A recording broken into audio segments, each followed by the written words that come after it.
dealing with everyday people like clerks in stores and whatever. Like some of the things you would be seeing in a person at a mark limitation and adapting or managing oneself. But those two mark limitations are good enough to say we can do a favorable decision for Mr. Kitover based on medical considerations alone without getting into vocational issues. Okay. Okay, great. That's great. All right, so let me, Ms. Miller, let me check out your fee agreement, make sure we're okay there, and you are in a position to be compensated.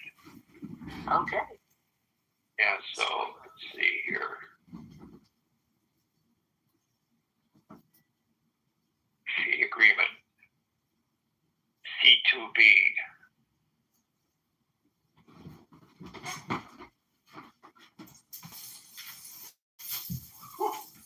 Okay. What's the next question? What's your fee agreement say?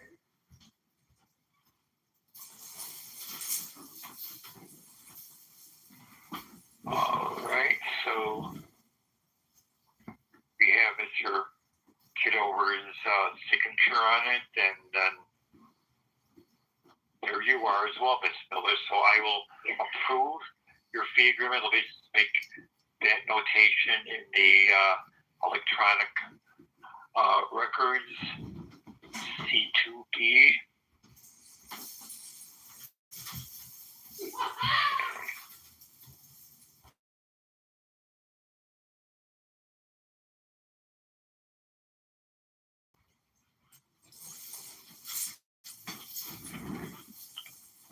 Okay, all right, I think that we've accomplished everything we are supposed to for Mr. Kitover. So, questions from anybody?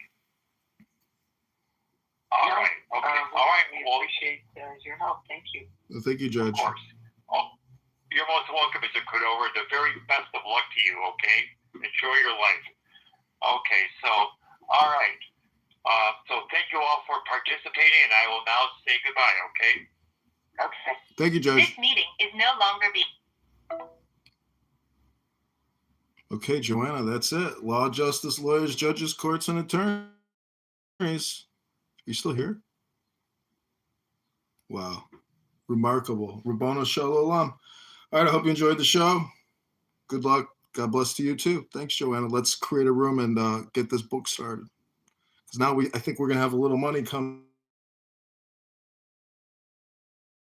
Veterans with the bipolar and the depressed and the lonely. You know, we can do a lot of good with this money, Joanna. All right, I'll talk to you soon.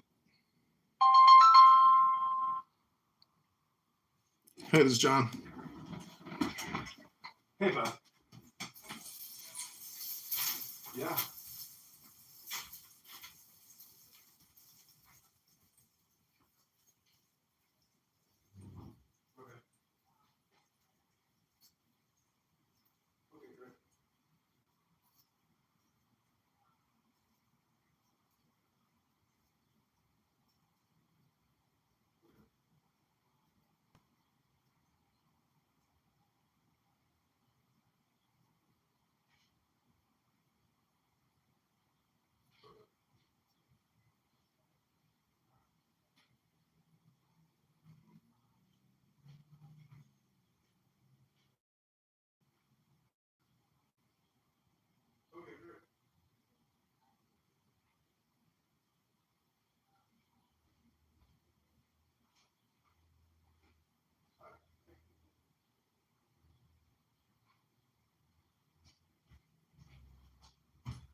Okay, I got a pen if you want to give me a phone.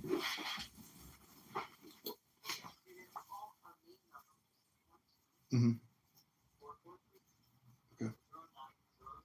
Okay.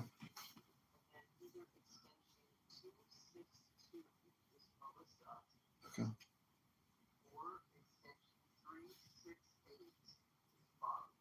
Okay.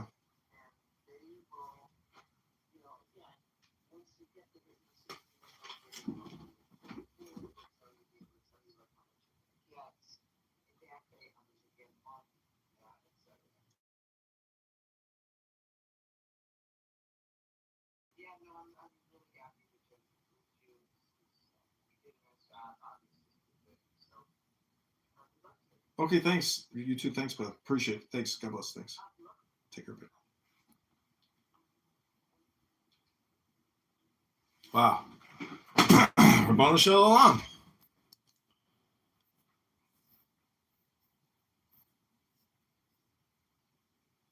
Rabbanah Shalom.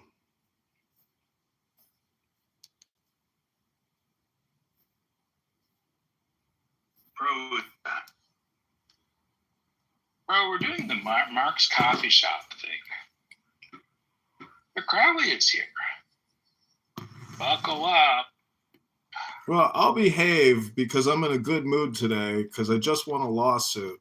And when the judge, gives you, when the judge, makes a rule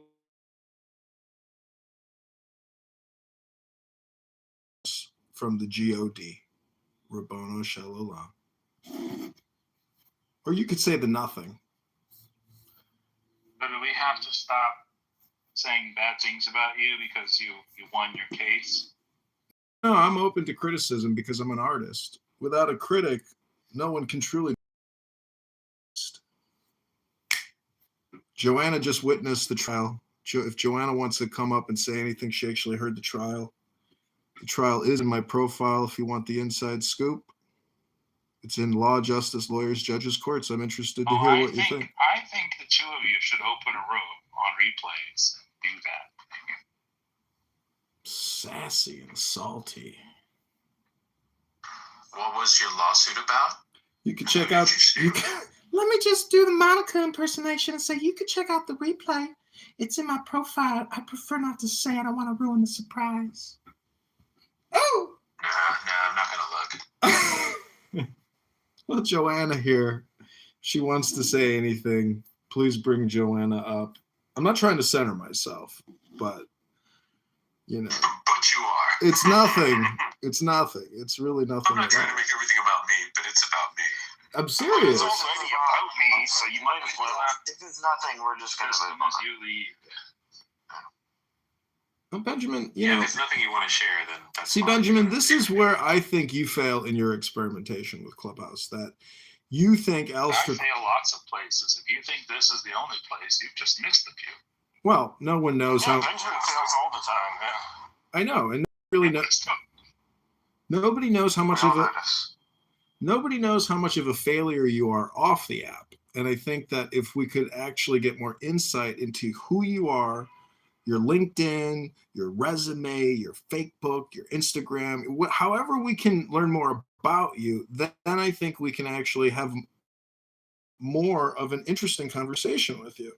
Otherwise, it's really kind of nothing at all. What do you think, Joanna? You witnessed the trial. Yeah, so would I. For instance, Pro Lyrical, most of us know a lot about him, and it feels good. It feels like Pro's my brother.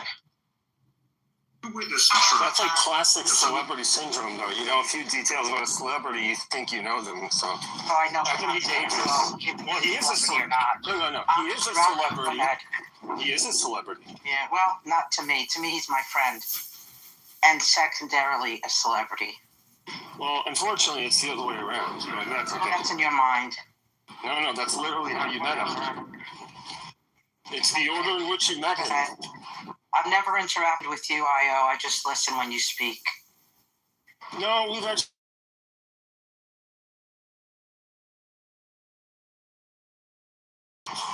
You're just not precise. Just not precise. Anyway, I'll let you all go back to your room, your pro room. Good job, John. So super proud as a mother. Thank you, everyone. I'm a proud mother. Right on Mother's Day, right after Mother's Day, I got to see my child fight for his life, and he did it. He won. You know, Benjamin, you were kind of leading like a. Benjamin, you were leading Did you like. all see that Steve is? Did you all see that Steve is here? Yeah, I see Steve. Hey, Steve, how cute is that kid? Steve, tell us how cute the kid is. Does it look like you? My Super Bowl granddaughter? Yes. She does. Oh, I bet It's the cutest little face. In Hebrew, in Yiddish, they say, what a punum, punum. Shana Punham. Shana punum. Very good. Steve, Thank you. I got a question for you, because you and Benjamin have really interesting conversations, and I've kind of termed a new term. I call it the elite, intellectual, liberal, gay Democrat. And the intellectual part is the big part in the elite and the Democrat and the liberal. I'm just saying, do you view yourself personally as like an elite, liberal, intellectual, meaning specifically that you've got a list of the top 10 grievances, like indigenous rights or migrant communities, and the list just goes down there, Jim Crow, etc. Like, do you consider yourself a subject matter expert, elite, intellectual Democrat? No, I do not consider myself an expert when it comes to politics. I do consider myself liberal when it comes to social issues, and I consider myself conservative when it comes to fiscal issues.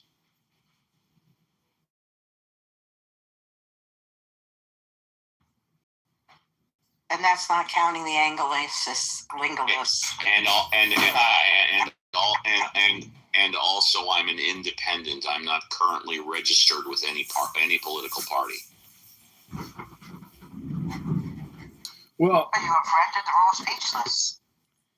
Well, I wrote a little poem using progressivism as the base for the AI to write the progressivism poem. Are you interested in hearing it?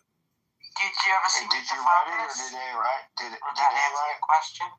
I wrote the prompt and AI wrote the poem. Tell us what your prompt was. Write me a progressive poem using the top 10 liberal progressivism talking points. There you go, Dave. So now I have an AI. I could type that in if I wanted to know that. So you don't want to hear it. The thing is, I do, it's the way I read it.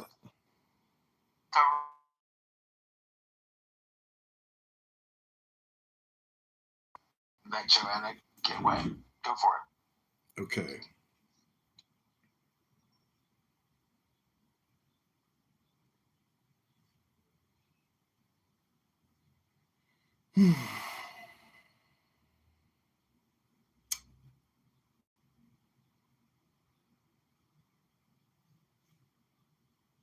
Before I read it, Joanna, what did you think about the trial?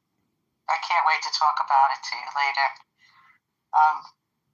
You handled yourself wonderfully. I'm very proud. Thank you. And forthcoming, and I'll tell you snippets later. Did I miss a trial? Yes, he just had a trial with a judge and the whole nine kit and caboodle. If you want to watch the replays, it's on my profile. Who won the attorney's fees? What's the adjudication? You could watch I it. didn't know that you traveled for work on an airplane. That's impressive. Yeah, how else are you going to get places? I mean. All right. Okay, this is the poem written by mayoral candidate John Kitover. Go to mayorkitover.com. In marble halls of power, I ascend, elite, gay, black, trans, intellectual, unbent. Jim Crow's chains echo in structural white rage. CRT lights the path, turning history's page. Anti-racism warriors, DEI flames ignite. Indigenous lands reclaimed under justice's light. LGBTQ voices thunder, rainbow flags unfurled. Healthcare, a human right for every boy and girl. We Democrats dream the future, bold and true. Halls of ivy, where the sharpest minds convene, I rise, an elite, black, intellectual, gay, trans Democrat. I am proudly seen, a liberal Democrat, forging past through history's cruel chain, from Jim Crow's iron grip to structural white racism's reign, with CRT as compass and anti-racism as flame. I champion DEI, indigenous rights, and queer acclaim. LGBTQ liberation flows through every breath I claim. Healthcare is a human right, not profit's greedy game. We build the just society where equity prevails. No more divisions, chains together. Progress sails.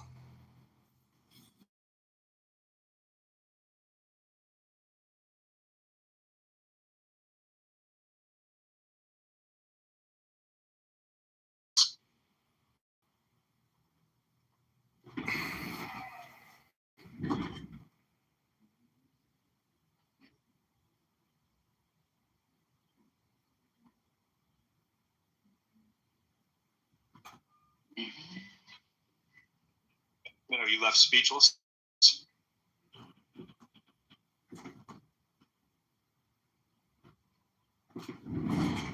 Oh, am I listening to this? Look, I think that Alistair has his finger on the pulse of why Democrats lose.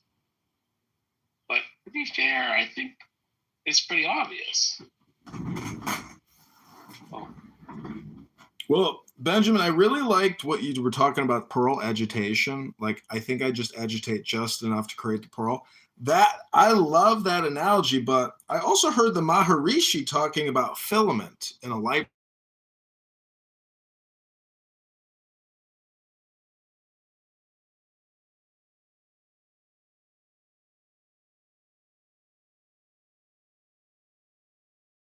What's so funny is when I read that poem, if it was a gay black man and he was trans reading that poem, it would actually be very rousing to the people listening to it. So I think one of the biggest problems that we experience in society today is filibuster hypnosis or filibuster spotlight.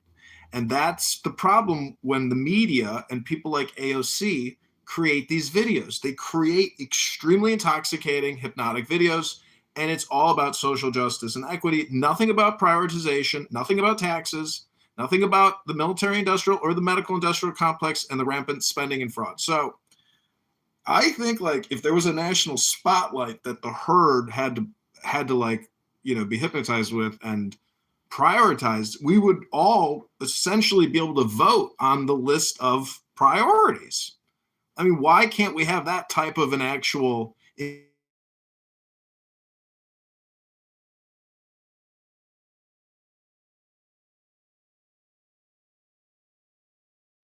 I mean, you could read an Ayn Rand handbook and just come up with all the right words on why the system is essentially immoral, corrupt, and devoid of any type of real intelligence. And that's why we have Donald Trump.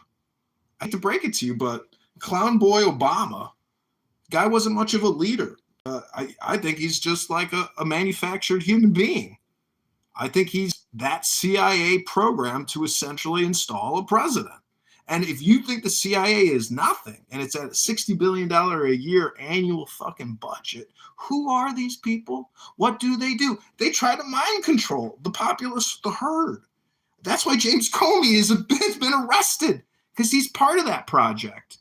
And that's the real deep state, which is essentially covering up really to try to control and contain the power, which has gotten out. And that's why Donald Trump, people are running into his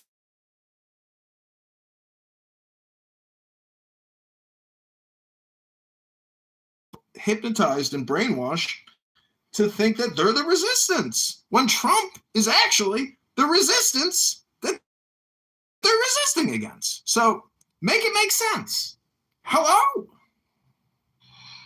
Speaking of the Democrats and AOC, I'd like to take a minute or two, do a short read and a little commentary on AOC recently in the news. She tripled down on her critique of billionaires this past Friday, claiming that the American Revolution was fought against the billionaires of their time. That is a complete lie.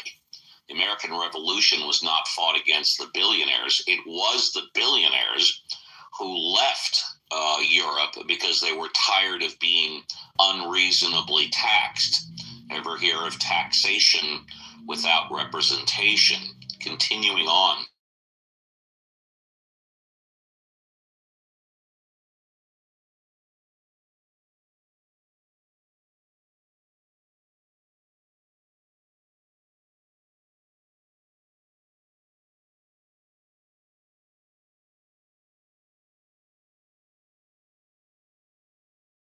The American Revolution was against the billionaires of our time, and we are declaring independence from such an extreme marriage of wealth, power, and the state that the voices of everyday people did not exist. She was responding to criticism she received for her initial comments, arguing billionaires didn't earn. I got covered on the quote. Oh, you can't earn $1 billion, AOC said Thursday. You can get market power. You can break rules. You can do all sorts of things. You can abuse labor laws. You can pay people less than what they're worth, but you can't earn that, right? And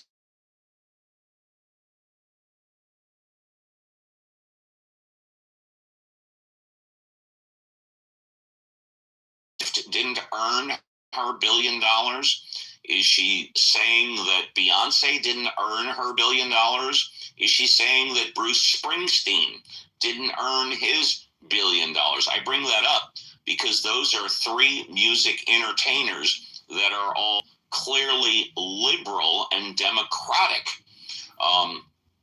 Regarding the backlash, AOC accused critics of pushing a red herring by assuming she believes all billionaires are immoral rather than focusing on the immorality of income inequality. They like to talk about American ethos as though it's an attack on American values, an attack on our idea of success. And first of all, I mean, call me crazy, but I don't think that every single American aspires to be a billionaire. That our idea of success, they might not object, but I don't think it's the universal American ideal, AOC said. There you go.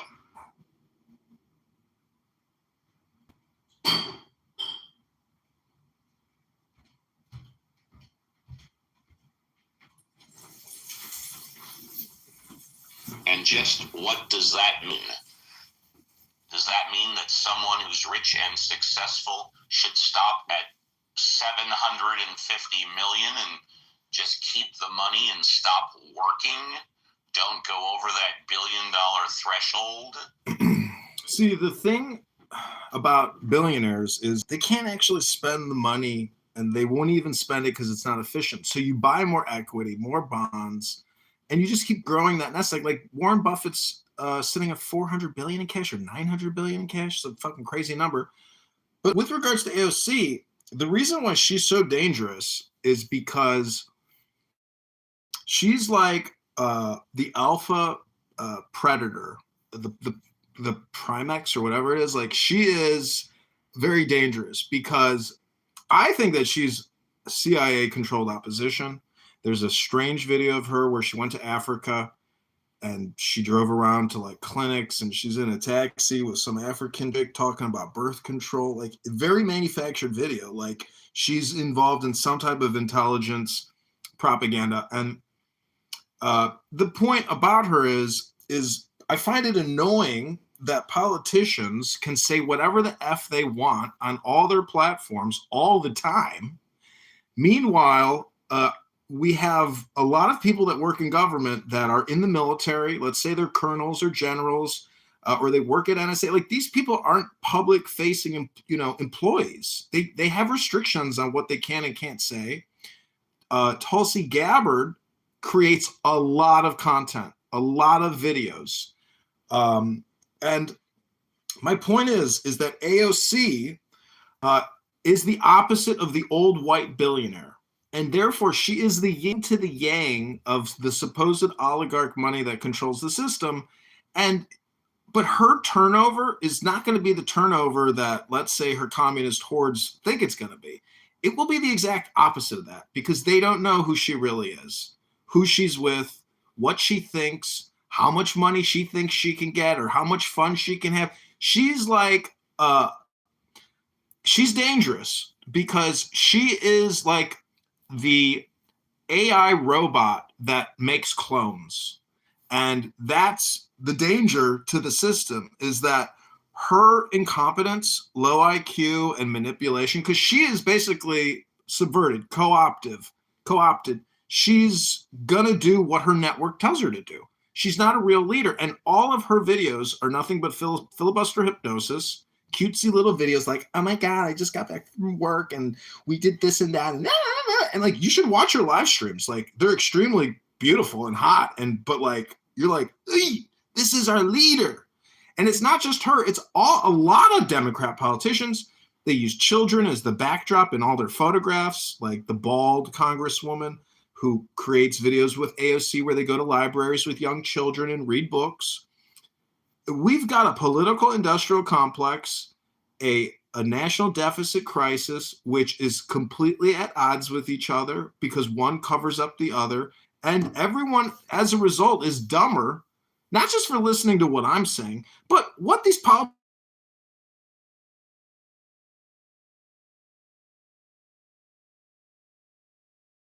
For $2.5 billion as well. And Warren Buffett, if I'm not mistaken, you can fact check me, he donated over $100 billion to charity. 100 billion donated to charity. Fact check me on that, though. I might be wrong on the number.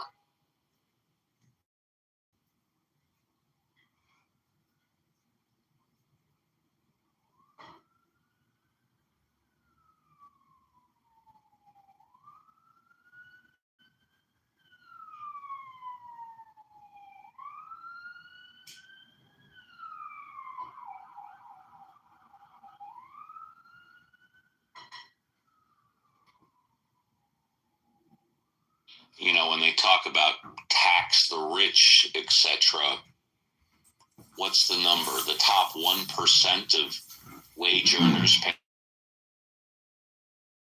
top 5% pay 60% of taxes. That kind of qualifies as taxing the rich. Yeah, it's kind of sad because I think people oftentimes confuse that and they think about like, hey, you're not paying your fair share. Well, how much is fair? If even the marginal tax rate can be sometimes very onerous, but it's more onerous if you're lower income. And as you get higher income, we see this with education. So low income families spend about 5% of their household income on children, on their children's education, whereas wealthy households, which are, I think on average 10 times wealthier, spend 20%. So 20%, so 4 times 10, so it's 40 times more per dollar spending on their children. So this kind of difference is just going to become exaggerated with time, which is rather unfortunate.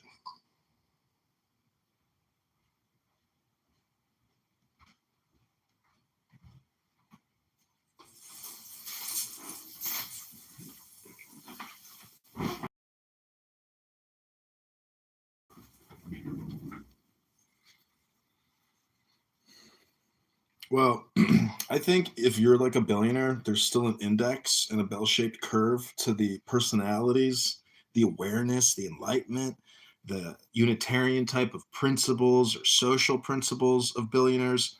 I would say it's the same distribution curve of like your average clubhouse personality. And so that's why we have so few billionaires who are actually interested in maybe creating a more equitable and economic environment for we the people. And but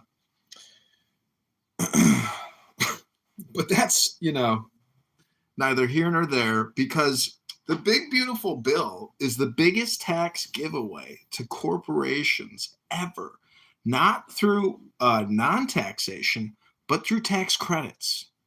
And so it is the opposite of deficit making, even more so. And so that's why we have to defund the big beautiful bill, because to transfer all that liability to the income earner taxpayers, it's ridiculous.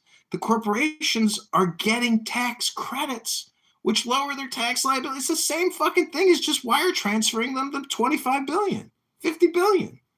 And so as taxpayers, the woke, liberal, intellectual leftist has to understand that accounting and CPAs and audits and forensic accounting, all of that goes into OPM.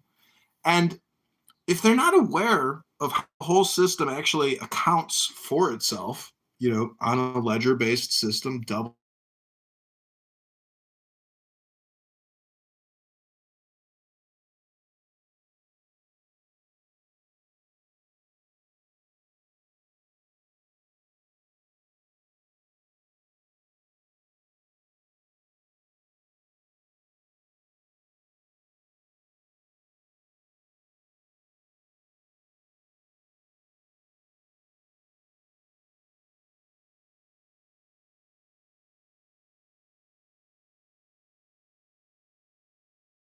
She says isn't accurate.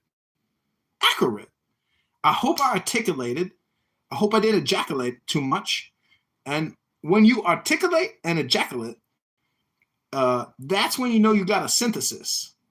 And through the synthesis, sometimes we get the solution, which is frivolity, maybe a little fun. But either way, if you need to call the plumber, I'm not going to come. Call the plumber's son. He going to come. This could be nothing at all. Clown House could just be a short-term experience, because 2 days ago when the app went down for 2 hours, people were in a panic. The app is shutting down.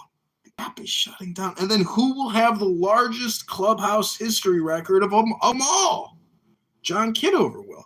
John Kitover has re-platformed Clubhouse for 5 years in a desperate attempt to be the sole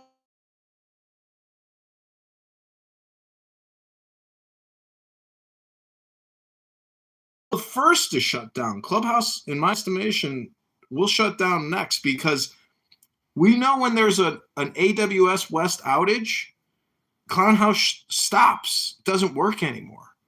And so their arbitrage between AWS and the data buyers, with the Trump administration, Clubhouse will shut down, because the government's not going to continue buying redundant conversations from left, woke, elite liberals. This is a swamp for liberal elite intellectuals to congregate and basically, what's it called at the park when they got a sign up that says no loitering? That's what Clown House is. It's a swamp for Democrat loiterers. Does that make sense? Because I think I'm complete. Maybe I've said nothing at all. Hello?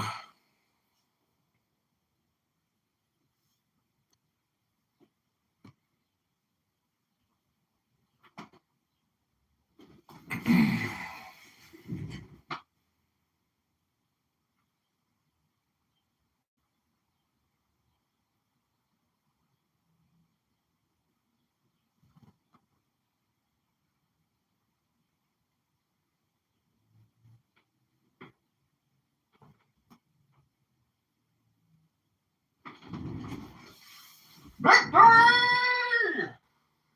Victory!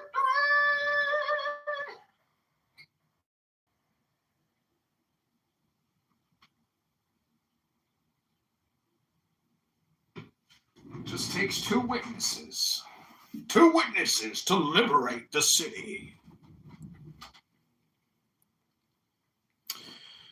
Well, since this is a room about nothing at all, maybe I could play a song for you that I created.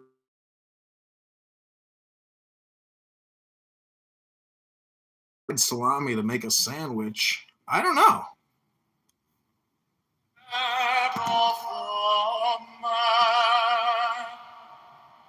And thy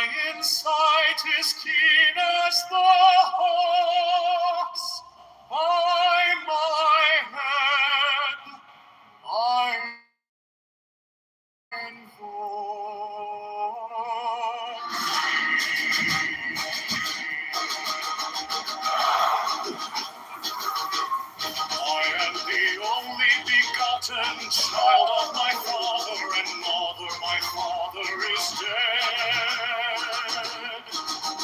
My mother bore me with labor and pain and fear.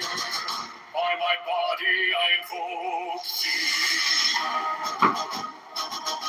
About me shine the diamonds of radiance, white and pure.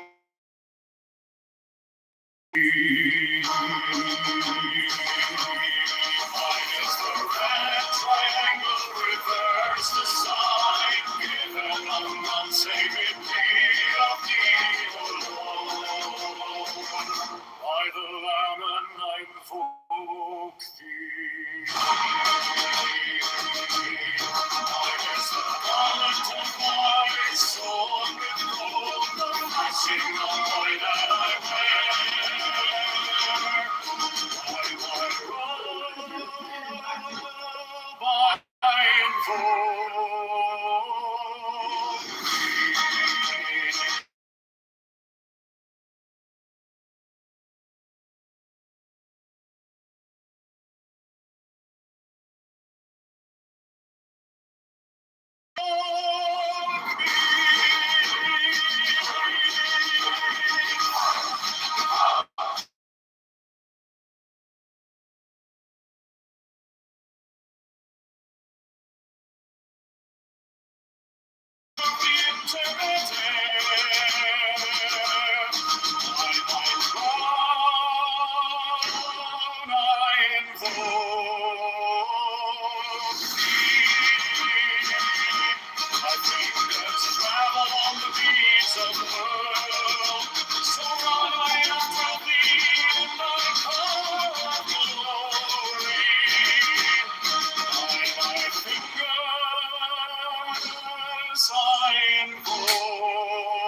Pictures for Papa.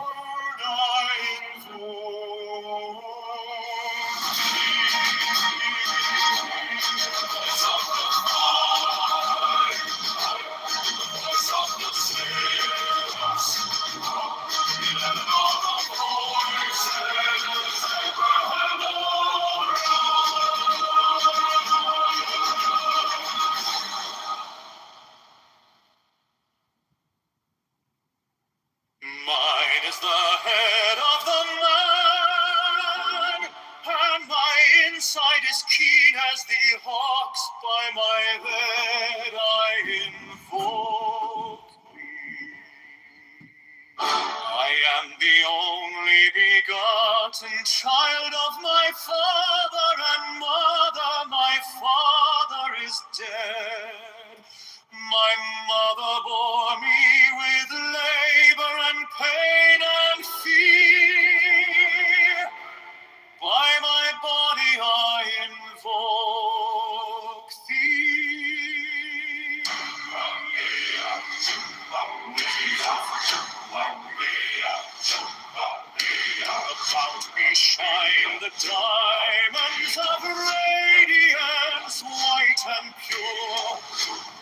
by their brightness I invoke thee.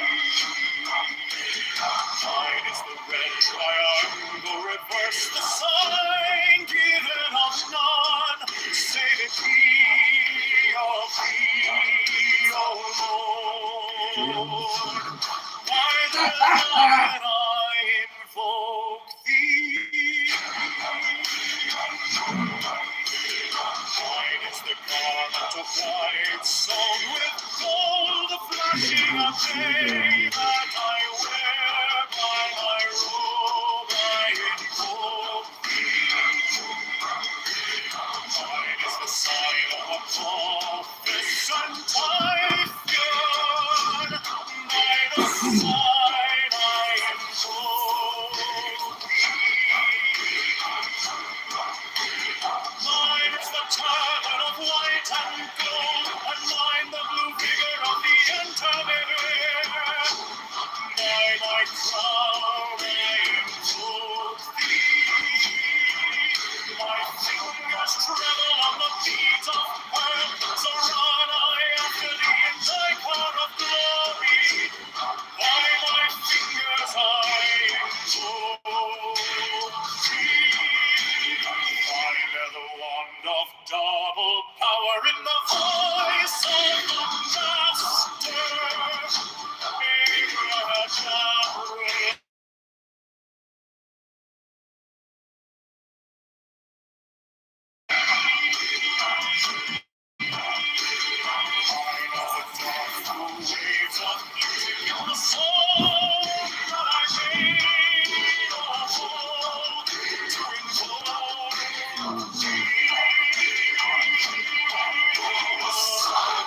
Strike the master chord, draw the flaming sword, child and conquering Lord, for us avenger.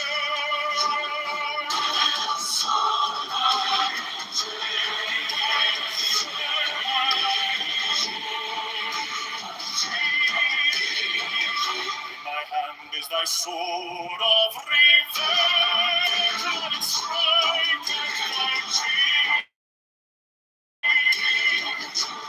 By the sword and trophy, voice on the fire, the voice.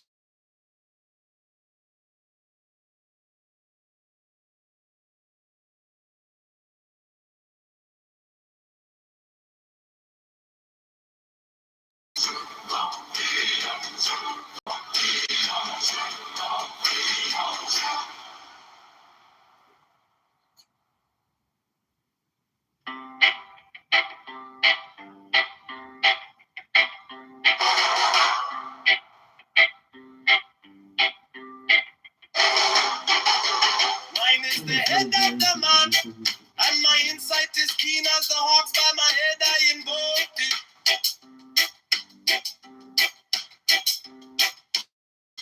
I am the only begotten child of my father and mother. My father is dead, my mother for me with labor and pain and fear. By my body I invoke thee.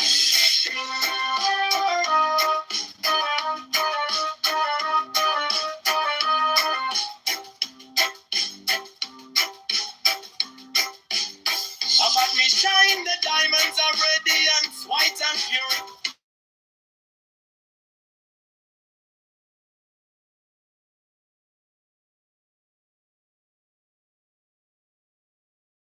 Save it be of thee, O Lord. By the Lamb and I invoke thee.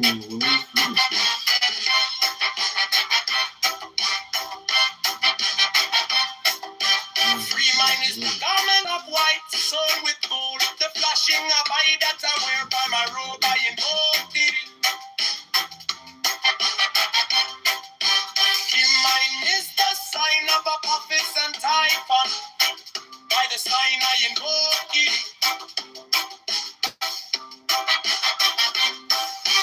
Mine is the turban of white and gold, and mine the blue vigor of the intimate.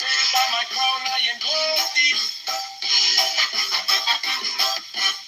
My fingers travel on the beats of her, so run I after thee in thy car of glory. my fingers I invoke thee.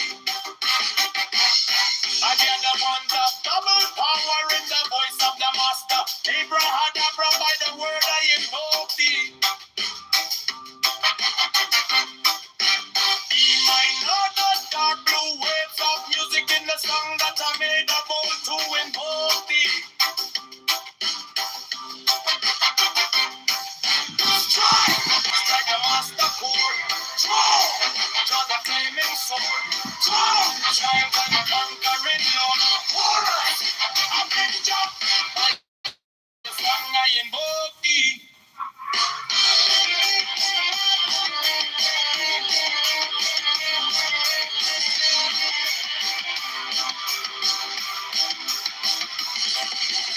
In my hand is my sword of revenge. Let it strike at my bidding. By the sword I invoke thee. The voice of the fight, the voice of the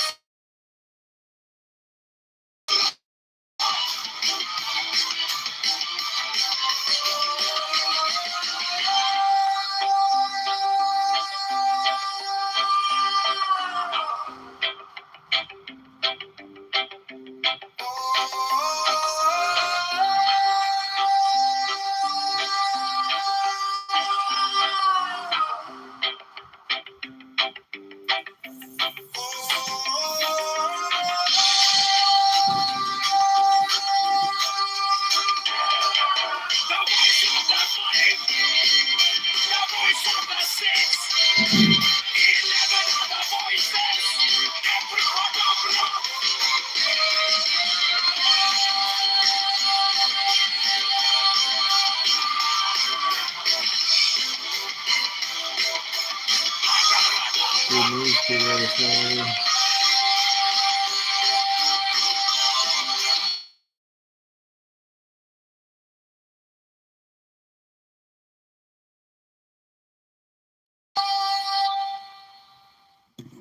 mine is the head of the man, and my insight is keen as the ox. By my head I invoke thee. I am the only begotten child of my father and mother. My father is dead. My mother bore me with labor and pain and fear. By my body I invoke thee.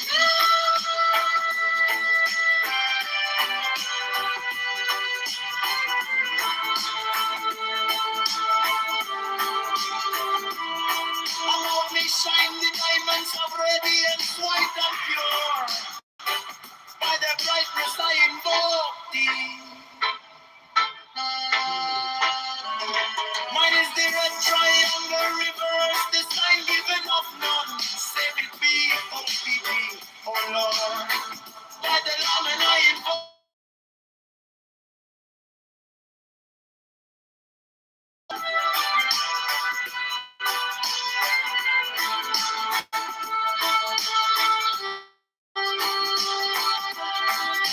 Mine is the garment of white sewn with gold, the flashing of light that I wear. By my robe I invoke. Mine is the sign of a prophet and diamond. By the sign I invoke thee.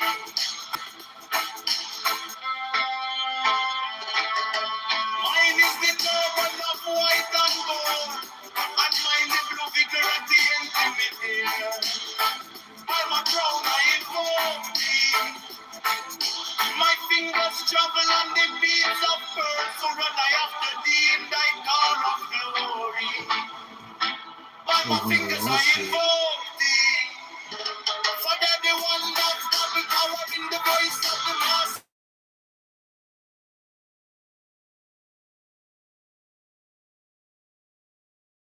Thine all the dark blue waves of music in the song that I made a vow to invoke thee.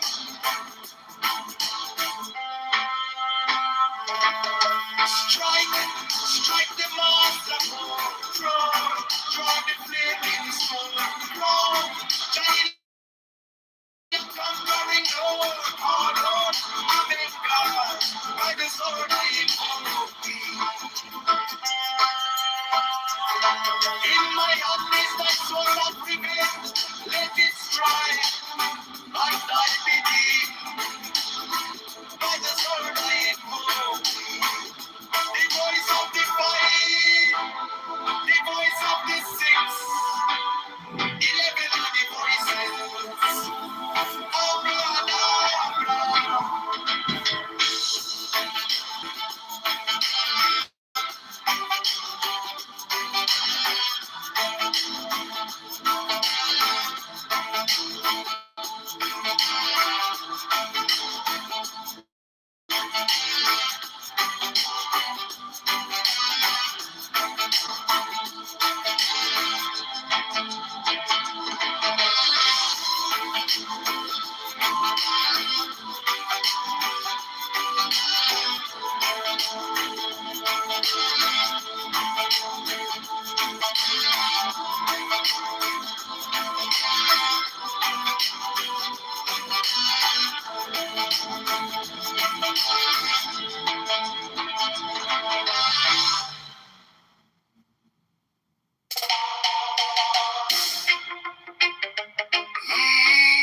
Mine is the October head of the man, 1st, and my insight is keen as the ox. By my head,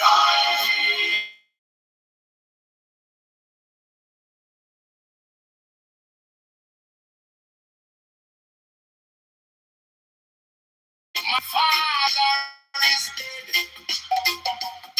My mother bore me with labor and pain and fear by my body. I know thee about me. Shine the diamonds of radiance, white and pure by their brightness.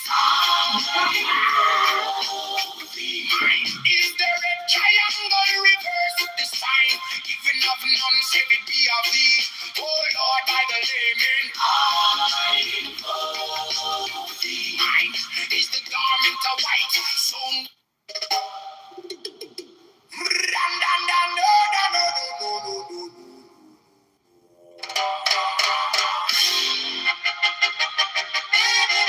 mine is the head of the man, and my insight is keen as the ox.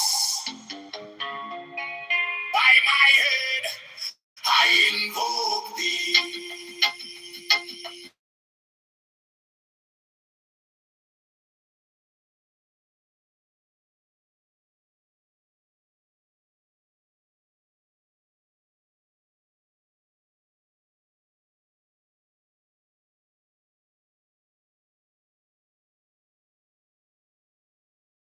Pain and fear by my body, I invoke thee. About me shine the diamonds of radiance, white and pure.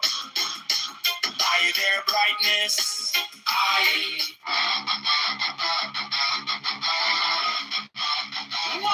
is the head of the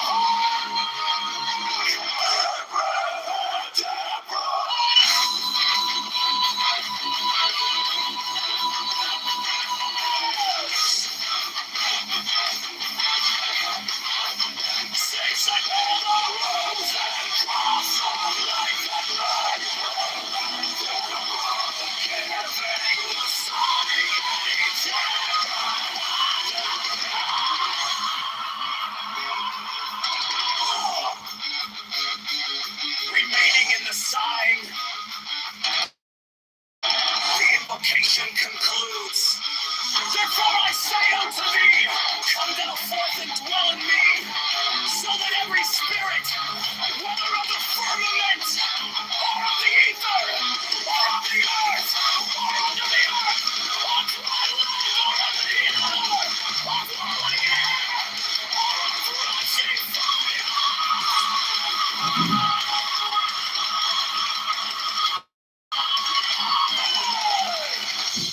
and every spell and scourge of God, the vast one might be.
chosen cross of life and light. Abrahadabra, giving the sign at each abrahadabra. Remaining in the sign, the invocation concludes. Therefore I say unto thee, come thou forth and dwell in me, so that every spirit, whether of the firmament, or of the ether, or of the earth, or under the earth, on dry land, or in the water, of whirling air, or of rushing fire, and every spell and scourge of God, the vast one, might be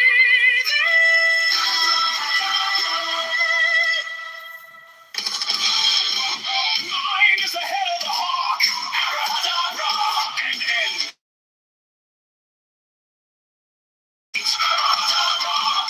Giving the sign at each abrahadabra, remaining in the sign, the invocation concludes. Therefore I say unto thee, come thou forth and dwell in me, so that every spirit, whether of the firmament, or of the ether, or of the earth, or under the earth, or in the water, of a whirling air, or of rushing fire, and every spell and scourge of God, the vast one, might be abrahadabra.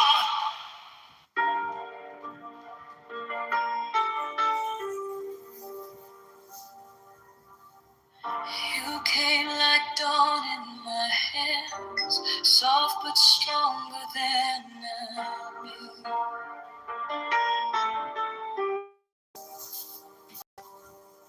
My fear turned gold in your eyes, and my whole night broke in two.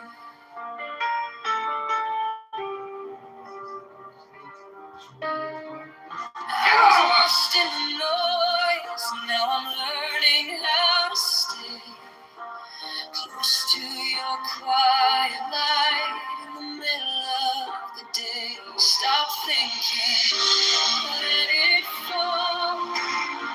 Take the deepest breath of them all. Hold it close. Don't run from the feeling. One more second. You can start believing. Wisdom of God. It's God. Wisdom of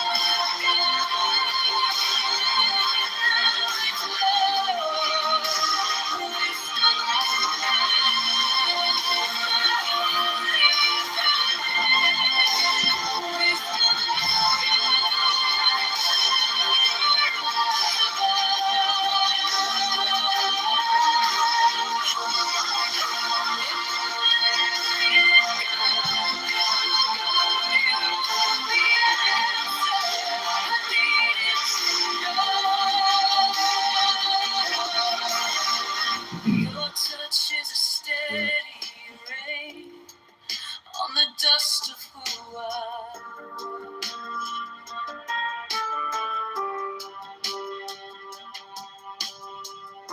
Every wound gets named, then it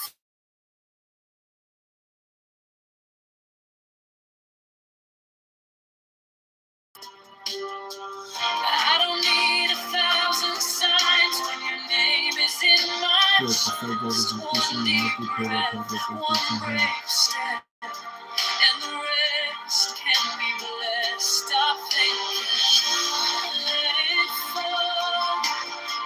Take the deepest breath of them all. Hold it close. Don't run from the feeling. One second. You can start believing. Wisdom of God.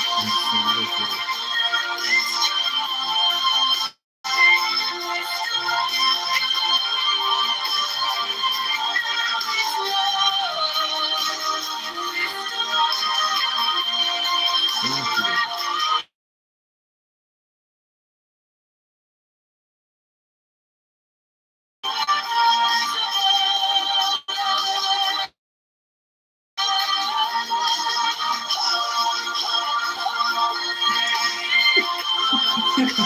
Justin Perry told me to enjoy your life, Mr. Kitover. Thank you. So move down to the lowest speaker. If I break, pull me through, teach my hands to release what I cannot hold with you. 10, not 9, 10, not 11. I breathe in your holy calm. In the storm in my head, lay still like a palm. Wisdom of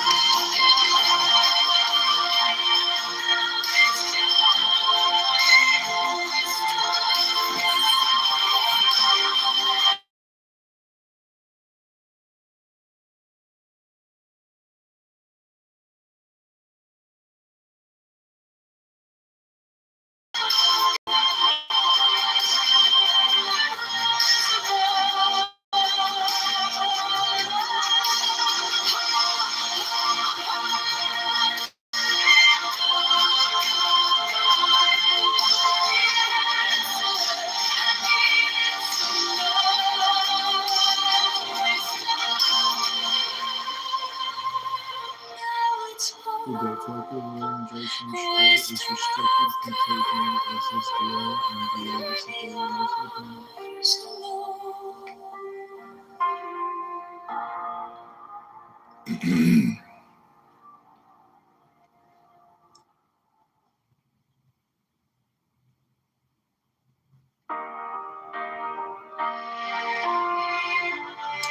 The attorney Beth Warren will be told by federal SS judge to enjoy your life, Mr. Kitover. Came like dawn in my hands, soft but stronger than I knew. My fear turned gold in your eyes, and my old night broke in two. I was lost in the noise, now I'm learning how to stay close to your quiet light. In the middle of the day, stop thinking, let it fall.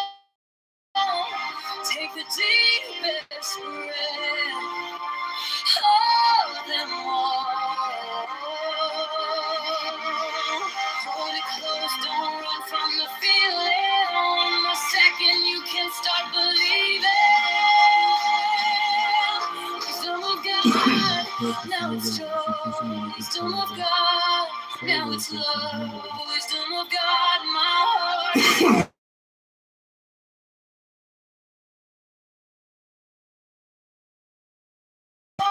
Let it go. You are the answer. I need to know. Your touch is a steady rain on the dust of who I was. Every wound gets named, then it fades in the hush. I don't need 1,000 signs when your name is on my chest. One deep breath, one brave step, and the rest can be blessed. Stop thinking, let it fall. Take the deepest breath of them all. Hold it close, don't run from the feeling.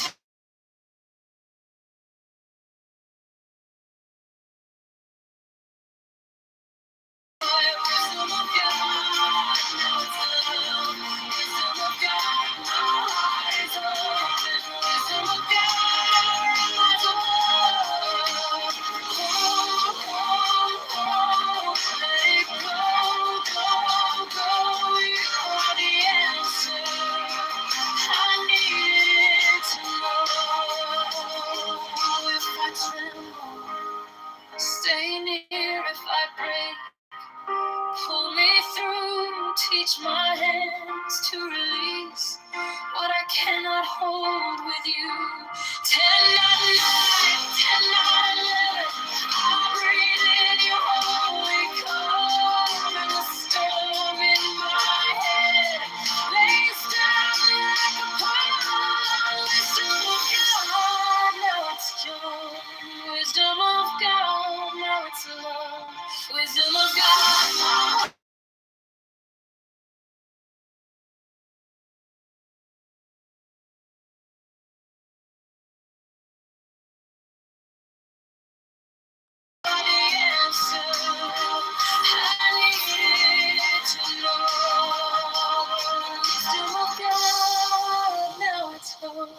Wisdom of God, I'm yours alone.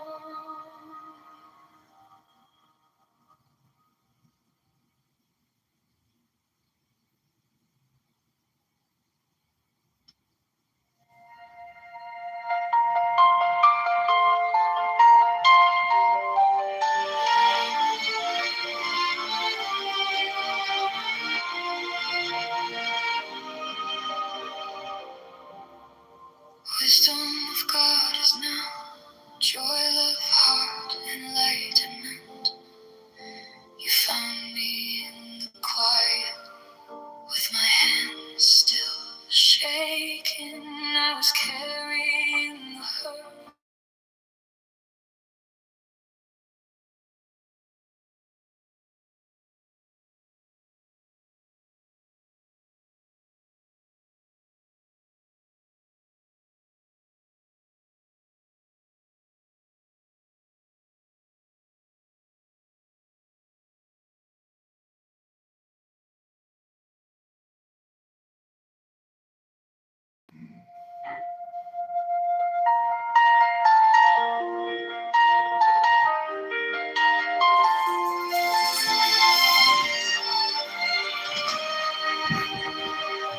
Joanna.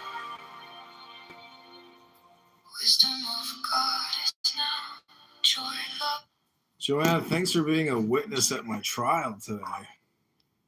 I'm here for you, and I have bipolar, and I'm on the same medicine as you. Oh my God. Well, what'd you think about the trial? I thought it was pretty interesting. I felt happy because the judge had understood or tried to understand your condition. If that is your condition, I don't know if you just faked it, because it's not my business. No. What are you talking about? I mean, But I feel more connected to you now because we both have the same condition. yeah, I would call it. I think I could self-diagnose the medical industry uses, but it's not that I'm a highly annoying person. It's that, like, it's better that you just put me in the goo, you know? And I think that's kind of what the trial is like saying, because the way they analyze it, because it's based on the code of, like, did you hear them? Like, he was and she kept talking, and then he kept talking, she kept talking, and so, like, he was trying to basically, like, process it, and she was, like, trying to do the same thing, and they were over talking each other, and then, but there's, like, a little code that has to be met, and I think it's, like, accurate based on my life's journey, you know? Well, saying bowel movement was great. That was a highlight. Do you remember saying that? Yeah, I mean, because honestly, these SSRIs, they make me constipated. And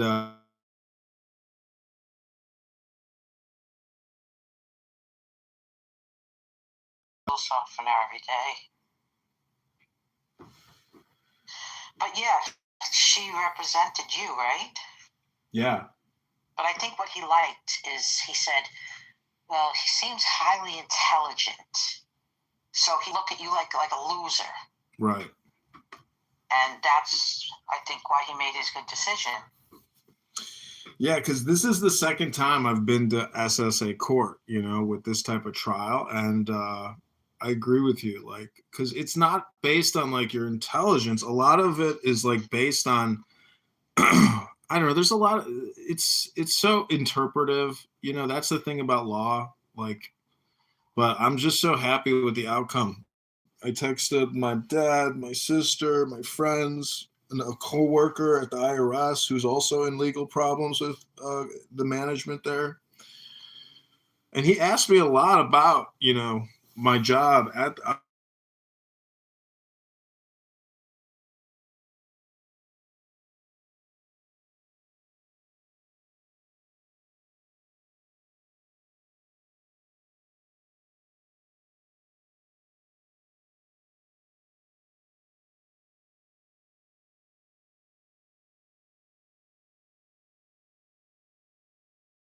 SSI and SSD now, basically? No, just SSDI. Okay. Yeah. this is good. This is good for you. Yeah. Yeah.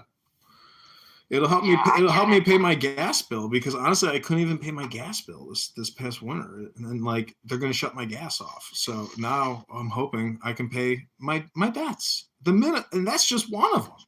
The city says I owe them over 10,000. So it's like, you know, I don't want to like not pay my debts, you know, because then there's consequences. So this will help me pay the debts. I guess I'm surprised that you had it on for everyone to hear that you have a condition. I guess I was surprised that you didn't keep it secretive like I do. Well, I'm not like because it's part of the legal record now. You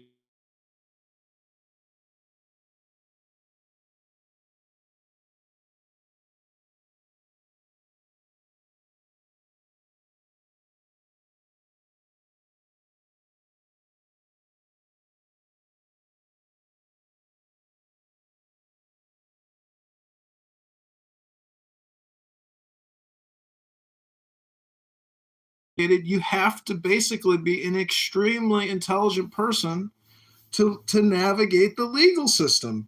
The filing stuff, the paperwork, it's just incredible. You have no idea how much work I put into just getting to where this trial what happened because I had to submit so much medical documentation. It's incredible. But anyways, I don't remember what I had to give because it was a while ago. well, the VA keeps calling me and sending me letters, and I'm like, I already have scheduled, you know, I see they got like young nurses that want to keep calling you. And so they called before the trial, and I'm like, yeah, I can't take your call right now. Like, you're causing me more anxiety. Like, I'm trying to keep the Are you anxiety. in the military? Yeah.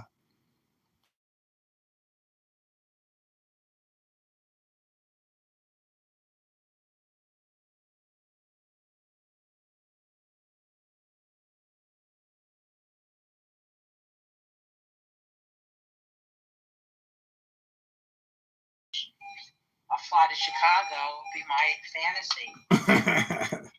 I say we reopen Studio 54. Oh my God, that was so fun. Thank you for being my friend. Yeah. What you're on is pretty good. I'm surprised you're only on one thing because they pushed me to go on like 4 or 5 meds at once. Uh-huh. And Well, they say, I looked it up, Abilify is like the starter. That's like the low dose they put you on for a couple weeks. yeah. Well, there's no proof. The only medicine that there's proof if you take it is lithium. Yeah, they blood test you. But they blood test me on this too. I mean, they want to know, you know, they want to have all the diagnostics. And so I have that appointment coming up to meet. Well, if you really don't feel good, maybe it'll make you.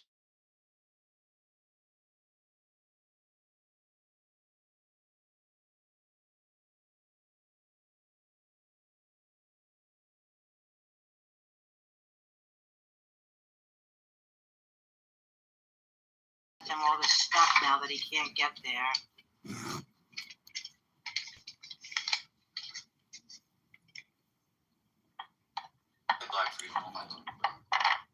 All right, I'll be listening. Okay. Irritating. All right, I'll be back. You get to the Benjamin sweet spot, and then you realize, oh, there's more irritating than I have to get. It's a weird analogy. I asked Claude, what would Rick James' "Give It to Me, Baby" sound like if Shakespeare had written it? And I posted some of it in the. Well, let me look. Sweet lady, Mark, yon braggarts, at the bar doth posture much, yet move they not a step, their tongues are swift, their boot heels slow as stone, but I that am thy truest cavalier,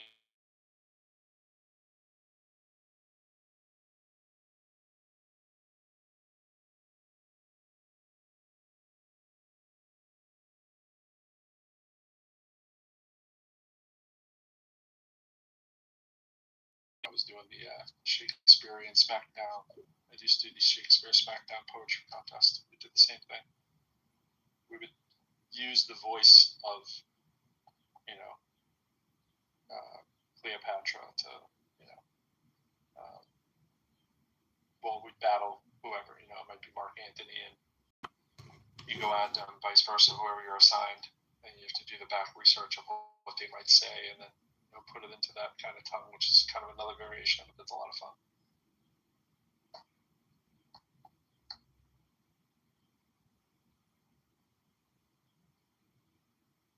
But that was a little too much.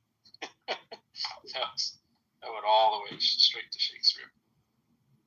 Really always do Shakespeare would be in the Irish vein of disability benefits emailed me back, said it would take them a year to give them so much do the doff and all that stuff, but we do.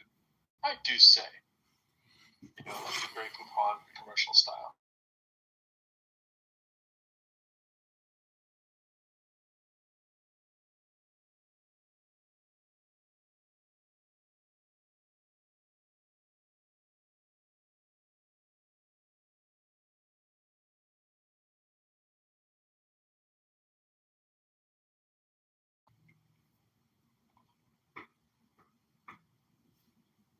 I was never a huge Shakespeare fan, but I appreciated reading that kind of stuff more than I did like just history. I like the fact we'd read that and then learn about the history, then make the history come alive a little bit. But just the history by itself, I was like, why do we need to know all of these random facts? Like, why is this an important era in time? I was always trying to do that. But then, you sit through it and you pick some stuff up.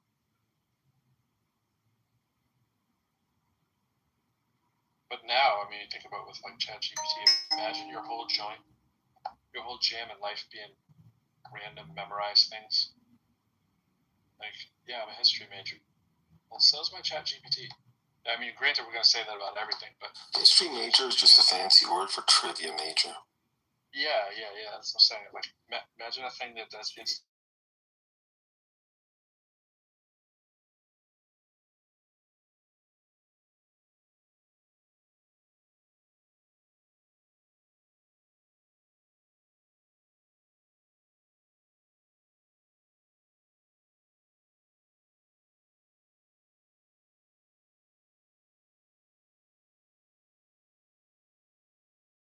the ChatGPT version that's free. Like all these AI models have like a free version that a person can use, but like they choose to stay flat earther or anti-vaxxer or snake holding Christian.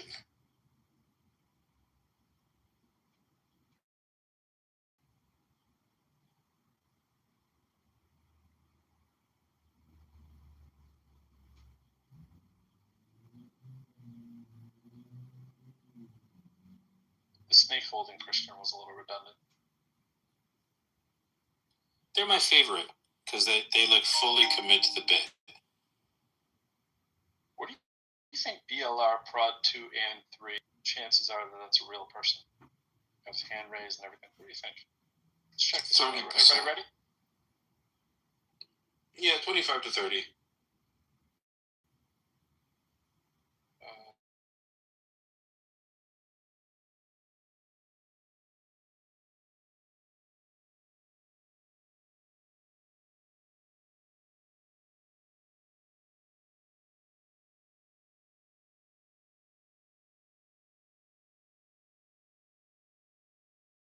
$40 is such a 50-50 proposition, isn't it? What do you got? Oh, I saw a great video of this, 20-something girl who, she's talking to her camera and she's like, well, my husband, Jesus Christ, my Lord and Savior. Wow. And I pray to him and she has like a jar of like strawberry jelly or pickles in front of her or something. And she puts her hands on it and like she tries to open it, like a whole bunch, right? She can't open it. And she puts her hands on it and she's like, dear Jesus, my husband, or some shit like that. Please, oh Lord, and does a whole fucking prayer. And then she picks it up and opens it. And she's like, oh, she has this amazed look on her face like, Steve, It fucking worked. A prayer worked. Yep. It's like, girl, you just loosened Solid. it.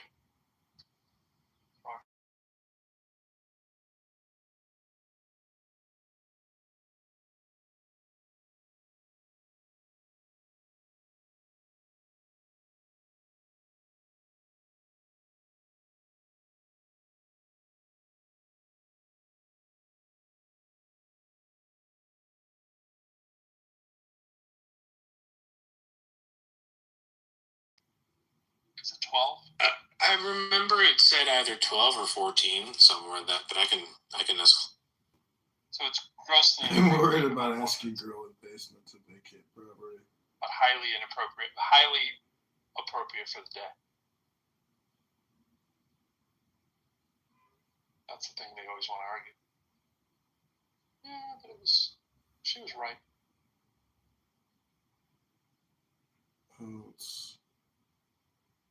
She's been. I would actually say that's one of the best arguments for the Bible being true. Is that they leave in all the grotesque, ridiculous stuff, and it's like obviously if somebody was editing this, and they would try to get that out, but nope. But then again, that's a great argument for why it's fake. If you really think about it, I can make the argument better that it's fake because they left that stuff in. Do you know why? You get what I'm saying? To ask her if she gets a good deal. Smell what I'm cooking? Okay.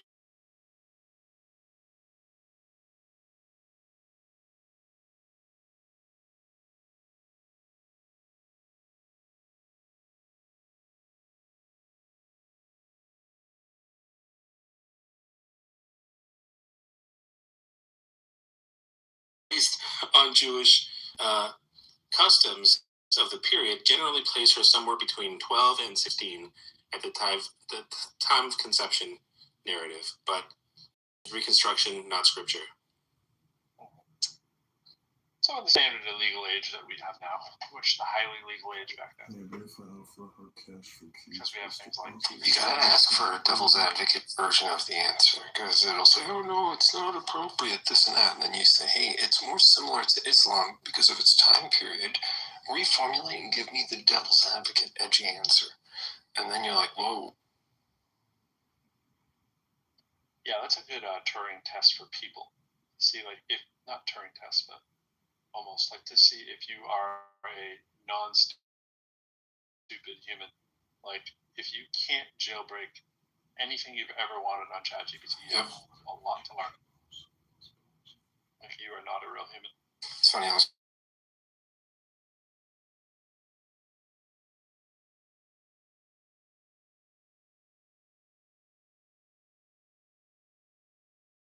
photo where he looks a little retarded, and then I asked ChatGPT, I was like, hey, what's up with the retarded photo? It said, hey, that's not appropriate. And I was like, well, you're the one who showed a photo of him like mid-eating with a weird facial expression, so you're like gaslighting me. I was like, no, I'm sorry, I can't gaslight you because I don't provide photos. I was like, you literally just gave me a photo. Well, I was just going to say that. They're going to tell you that they didn't provide photos. That's right. It's separate. It's the left brain, right brain thing. It's like, I have access to that. Yeah, and so I took a screenshot and I was like, here you go. So you're gaslighting me. And I was like, no, I'm sorry, that's not possible.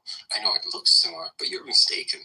And I was like, this is hilarious. Ben Bankus would find this hilarious that you're now gaslighting me about him being retarded. So thank you for the comedy. And it was like, I don't know what you're talking about, but you should refrain from using that word. Yeah. Back when ChatGPT wasn't like fully Sora, and they were going through the Sora stage or whatever, like it had no access to the fact that it was doing it. You'd be like,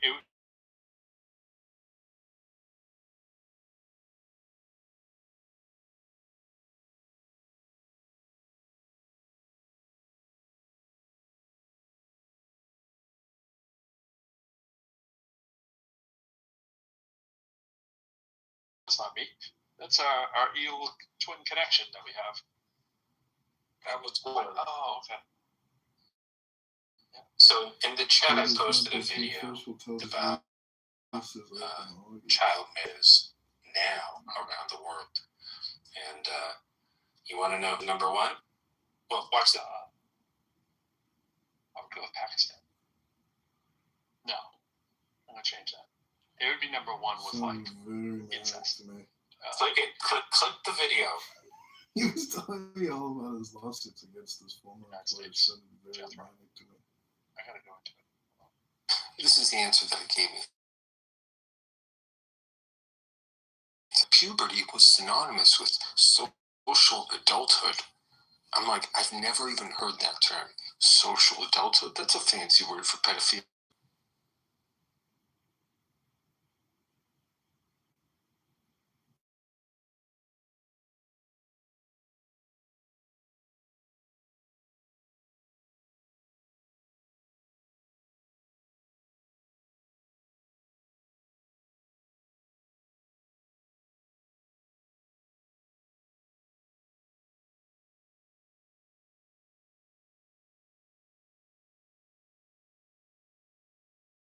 This is the United States. I was thinking inbredness, and then I was like, wait a minute, child marriages is going to be the United States. We got a whole bunch on the books.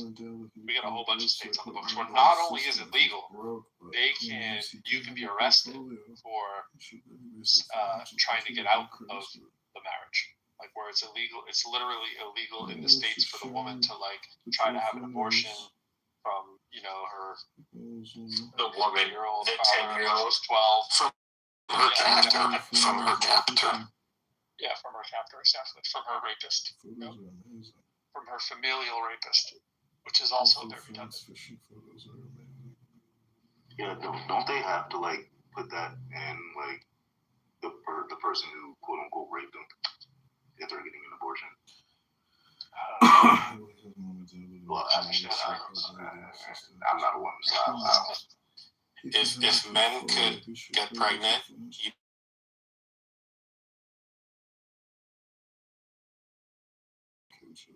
Absolutely.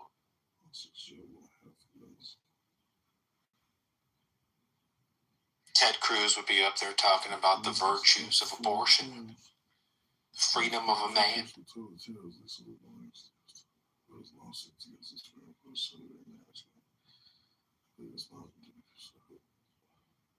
I think the stuff that the John Kitover stuff, which we should just call the Benjamin stuff, the points that they raise, which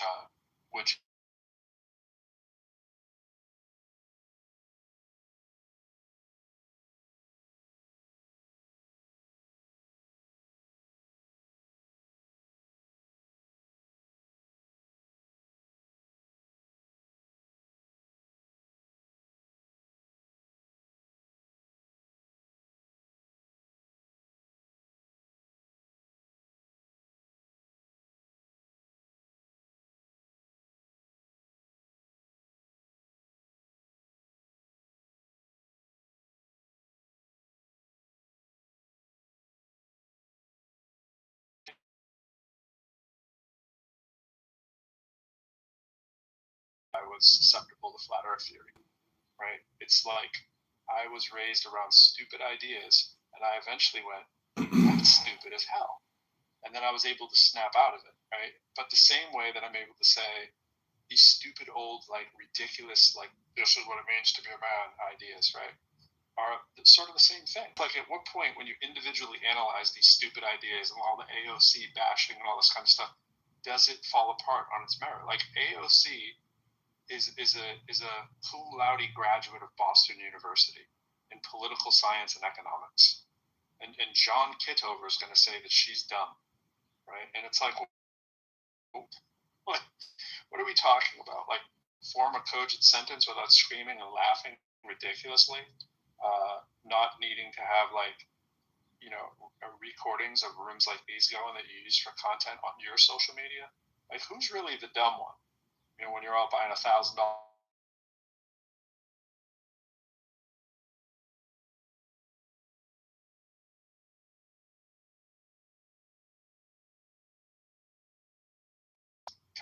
Kind of follow it through and see how well the logic, you know, stands for you. I'm not saying that's the dumbest idea there, but that's just one of many, you know. I think people like that think they can say stuff like that and it'll just go unchallenged. Just like they sort of normalize saying like Hillary was a liar or corrupt or whatever. And people, it just sort of, they said it so many times that people are like, they just kind of let it go. Like both of them are pretty freaking impressive, right? I don't have that many thoughts about AOC really. Like she's not my rep, but she's whenever I hear her speak, I'm kind of like, damn, I don't know, that seems smart to me. Like what? Stupid is never what comes into my mind. No, not at all. I mean, she might be a little like on whatever to one extreme of the Democratic Party, to the extent that the Democratic Party has extremes, right? But whatever. So what? Like.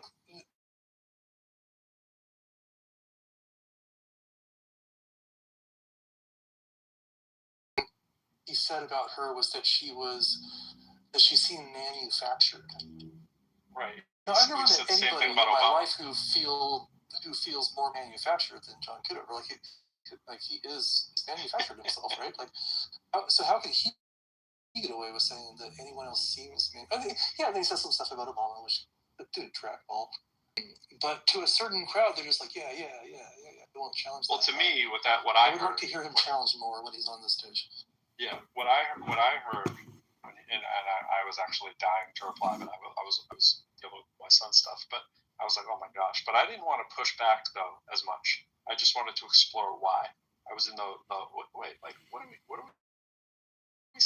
Not like because I wanted them to keep going, but I came back and he was gone. I was like, damn, the whole room was gone actually, which I figured might have happened. But the what I heard.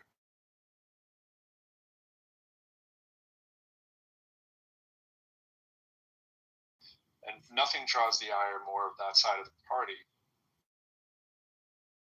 more than a woman of color, right? So it's always interesting when that just happens to be the person that you're fixated on. But you're fixated on it because the media is fixated on it because the media that you watch has that prejudice and bias. So of course that's going to be the person they pick up on, right?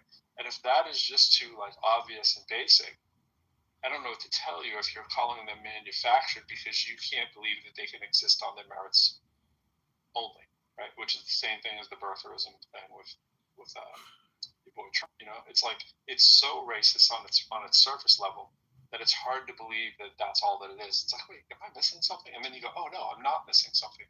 It's exactly what we're hearing, right? Because you're pursuing this to the end goal of I need to see your transcripts when the general belief is that you paid for people to take your SATs because you're so stupid that nobody could plausibly believe that you actually passed entrance exams and SATs and so forth, and then some of them were ready to get into a school like Wharton, which is no slouch school.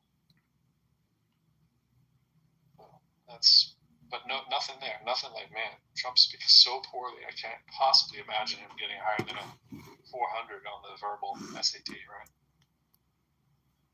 Like, where's that criticism? But he picked out the squirrel. Right. What was it? What was it on the test to find out if you have Alzheimer's? Is that how smart you are? The smart test. I got tested 3 times just last year. That's why? Why are you getting tested 3 times? Yeah. That's a problem, right? Like, you know, like this happens all the time. If this happened to Biden, they would. So he went in for an MRI. He said, I went in for a routine MRI. There's no such thing as a routine MRI. Right. You don't get screened.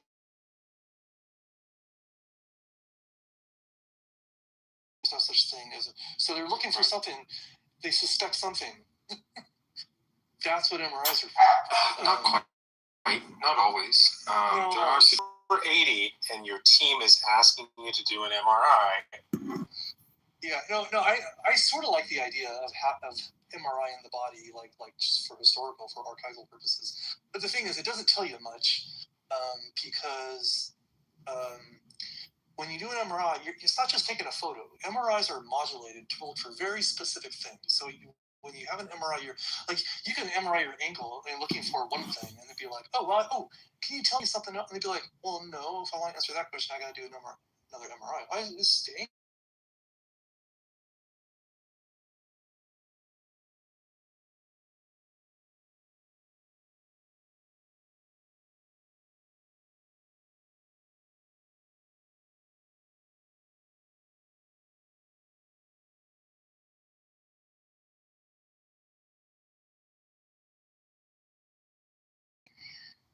Okay.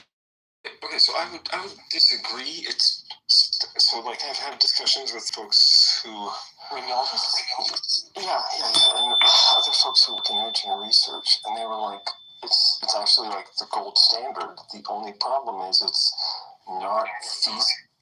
not feasible for most people because of the limited access of radiologists and all these things. So to get someone to give you a scan that actually, as you said, that is appropriate for you, you probably want to have whole exome sequencing. You probably also want to have all these other tests so that the radiologists can most hone in on the vectors. And so in those situations, it is kind of useful. So I have to go. Give me a second.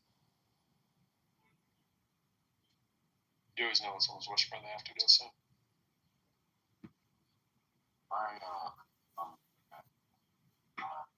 For her breasts, and I think she was like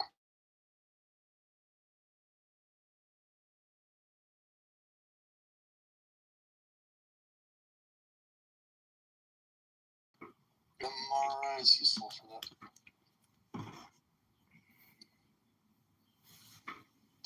When they do an MRI, they're basically poking you with some magnetic field, and they're tuned to jiggle certain molecules. So if you're looking for a certain kind of fat or a certain kind of this or a certain kind of, you can MRI the exact same area, but if you didn't jiggle it the right way, you're not going to get the result you want. So to do a full body scan that would be useful, you have to do a full body scan and single different kind of program that do. And then a lot of these have special like physical attachments, because if you're going to do the knee, you got to put on the knee thing. If you're going to do the ankle, you got to put on the ankle thing. So yeah, it's not a routine thing. I dig the idea. I think we should have more like images. if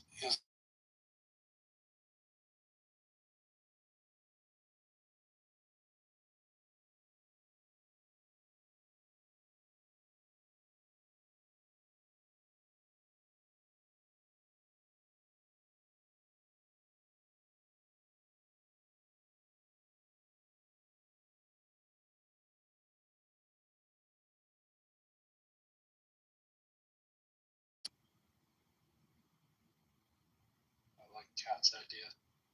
Shut down these rooms, just invite the women in, build it, and they shall come, right, Kat? Yep. I'm with you. I like it on principle. It's okay.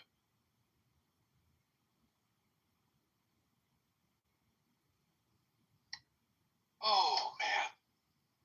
I don't care, do you? Nope. Do you? You know what? I do. I appreciate that you care. I don't know what it is I don't care about exactly, but I appreciate that my concerns you care about, but you just care. You just care. Yeah, I guess. It feels so non-chat GPT. It's so human. Heck yeah.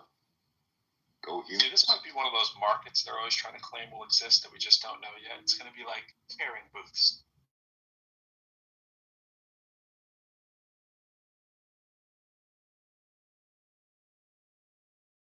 Human connection that we so desperately lack. And I mean, this would never be me, but I'm just saying. You for the just people that pay them to hug you. Yes, like a just group hug, a group of two. That is. Maybe you could do groups. You could pay more to have like 5 people. Yeah, in some cases therapy, but like the person is like, as soon as they leave, they're not worrying about your problems, right? I'm sure some do. They just get sanitized for hugging you. I have become very, very good at that after years of teaching. That I go home and it's no longer part of my daily routine what students, faculty, and people that I work with are going through. I can't do it. I used to do it. I used to be on the phone, email, and not to say that if a student needs something that you're not going to, email them and take care of whatever their needs are. You're going to do that, but I would say that's part of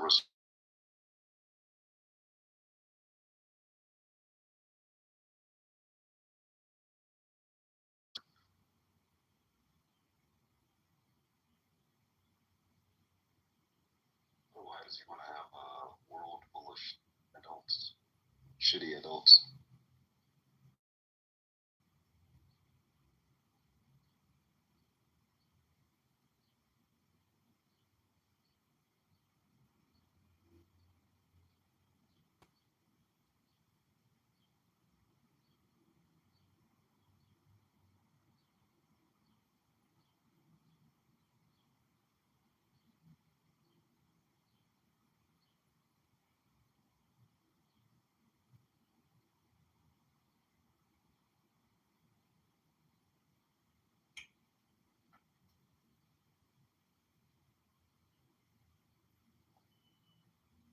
Aurora.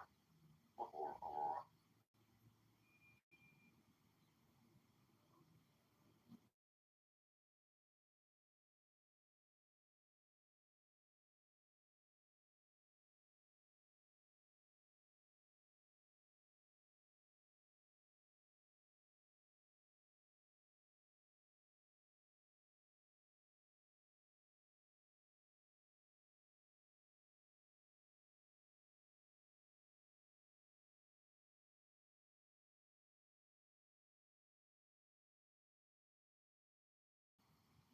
What's the thing that people most care about? Oh, never mind. I was back. Yeah, they're filming a movie here in Toronto, and it's right outside the animal hospital, so that was fun. Walking by the entire movie. Are you checking on your chickens? The chickens were 19 out of 24. 5 have not made it so far. Yeah, pretty cool stuff. It's going pretty well. Yeah, just some trivia. Like Arnold Schwarzenegger was actually filming in like Toronto and Mississauga because it was considered to be the most American scenery and background, and cost was like quite effective. So I was hoping to see like a celebrity or something, but I'm the only celebrity that I.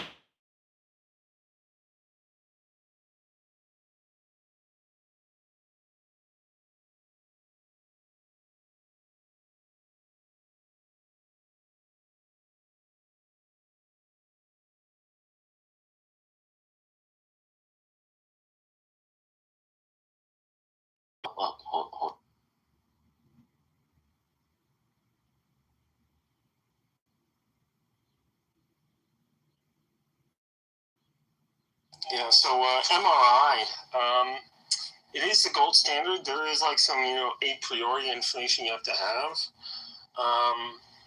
So I think like your main criticism was correct, but it's not that it doesn't make sense. It's just that like to have somebody sit in a MRI for 20 to 40 minutes once a year, that is even still cost prohibitive because people don't have like $3 to $5 grand to do a full 3T full body MRI or higher. Some places have it even higher than that. But 3T MRI with AI, the person who used to work at Google Translate was the one who enhanced like the MRI algorithms, and so they can do without contrast medium, so you don't have to consume that dye, and they can detect like micro.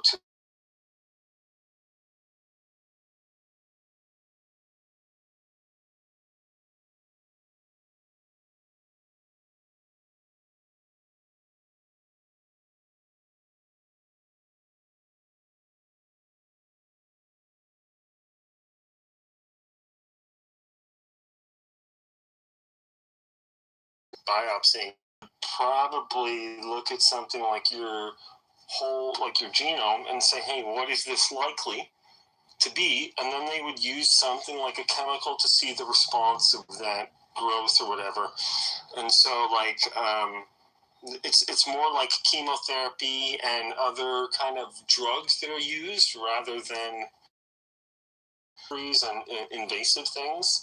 The whole point is to be non-invasive so you can be a fancy bitch. That's kind of like longevity from my experience. It's like, hey, you don't want to have scars, you don't want to have these things, but you can take this drug and reduce the size of this tumor and so on and so forth. Like I took a chemotherapy that reduced my tumor in half, and then I had surgery, And then I went to longevity because I was worried specifically about metastasis. So metastasis killed my father within 30 days of his surgery. And so I was like, okay, I need if things are changing. And they were like, okay, we can take a look at that. And so, like, now it's useful because, as you said, like, I have a timestamp, so I can look at my brain age, I can go back and say, oh, what was wrong with my back? Like, I had a back injury recently, and so they were able to say, like, okay, well, we can actually say definitively that you have some sort of degenerative disc disease early onset. And so here's the things that you can change in your diet. Here's the things that you can change in the medications that you're taking. And like, to their credit, it improved the outlook that I had with my back pain. So it may not seem directly correlated, but every piece of information with these kinds of diagnostics can be made to be actionable, and that's really exciting. So that's kind of the promise of longevity. You don't always get that lucky, though. So And you just have to watch with mass screenings that they don't get to, treatment happy, or it be something that's a negative. I agree with that. They do the math on this, right? One of the reasons. So a few years ago, they reduced the. What did they do? They upped the age recommendation. The women getting what do you call it? Not a woman, so I don't have the word. Mammogram? The word for, mammogram. And my wife was really upset with that. By the way, but they what they try to do is the math. Like, well, and I know they do this with like prostate exams and stuff for men too. Like, for every time you do a screening, you're going to get a certain number of false positives, and those false positives are going to get some follow-up treatment, maybe biopsies. Out of those biopsies, there's a certain everything has a risk. Basically, every single thing has a risk. So if you start doing certain things too early,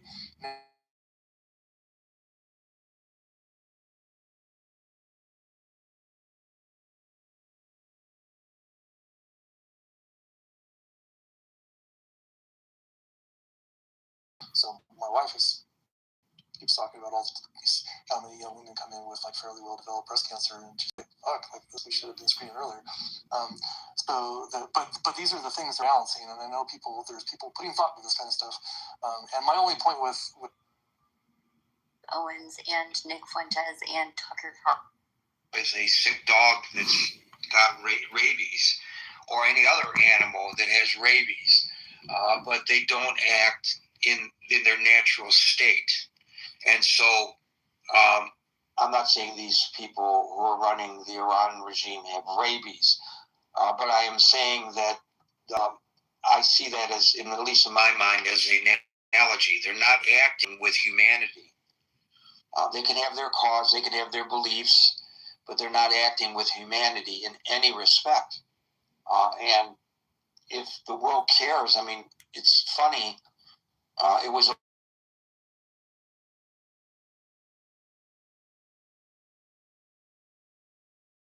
happening, and it was only post the war in Rwanda that the world became shocked with the bodies flowing down the river in the manner in which they did, There's a lot of talk about genocide. That term is tossed around, I think, loosely today because people argue in emotive terms. I don't know whether the mass killing of your own population in Iran constitutes genocide, technically, but in my mind it kind of does. By the way, we see the same thing in Myanmar/Burma. A lot of killings of people for political dissent. Whenever you have a regime killing people en masse for voicing their opposition, you've got to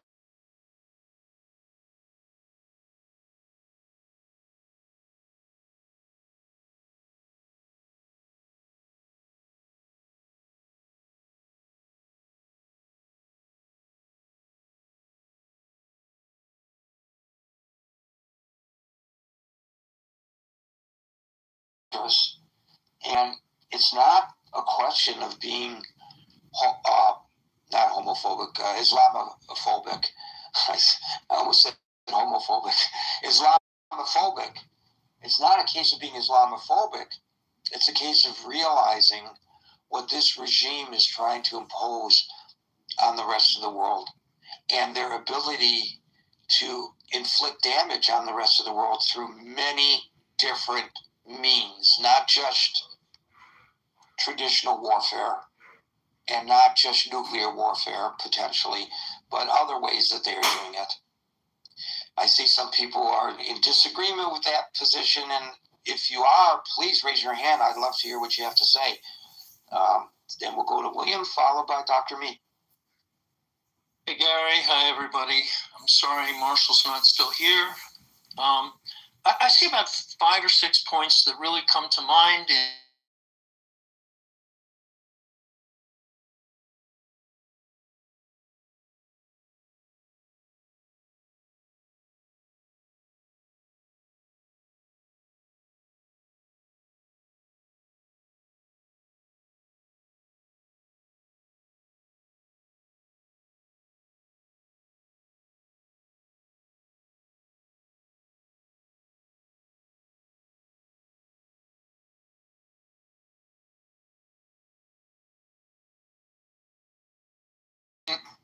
Really have a plan in advance, and I can get into that.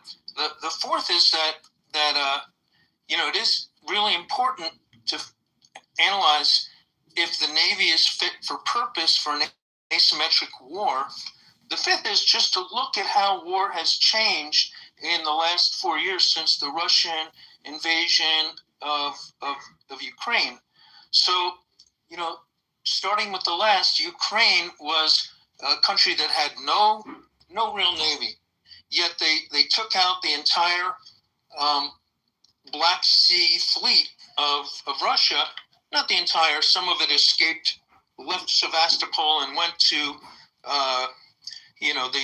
the far eastern areas of the Black Sea, and they have navy outside of the Black Sea, but Ukraine took out the Black Sea fleet.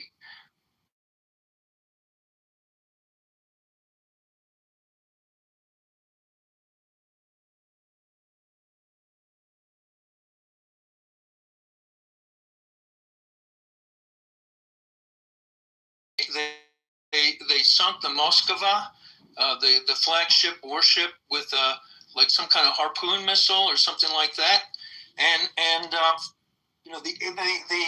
the developments in Ukraine in the last 4 years are phenomenal in looking at what are we doing here with fighting an asymmetric war with Iran, because there is, when you look at our Navy, it's basically a blue water Navy.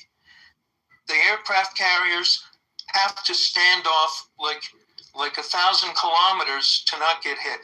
You can't pull the aircraft carriers up into the land. You need to be able to conduct standoff warfare. What they needed were the littoral, LITTORAL, at the time that this was started. Those were in East Asia. They had to transit through the Straits of Malacca to get into the Indian Ocean and then to the Persian Gulf, and that took weeks.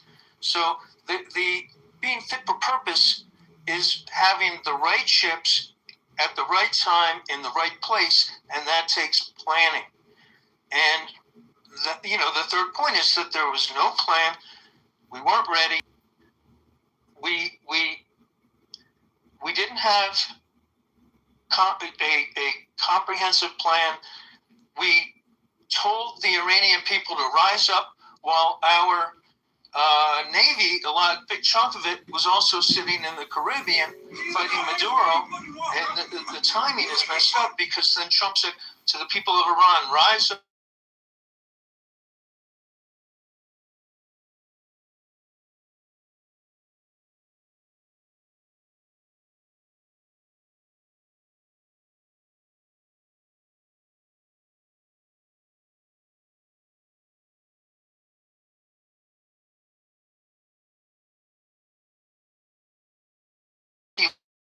likes to call it Secretary of War, and that's a recipe for disaster.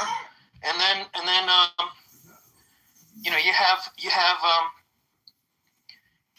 you have the problem is that our Navy is fit for the purposes of deep water Blue Navy standoff warfare, but we did not develop the drone capabilities, the small boat capabilities, the type of capabilities to fight an asymmetric war, where the opponent does not have a blue water navy. The ships that were sunk in Bandar Abbas were old junkers. What we didn't hit were the fast speedboats, which were in the. We didn't take out the Shaheeds, which were.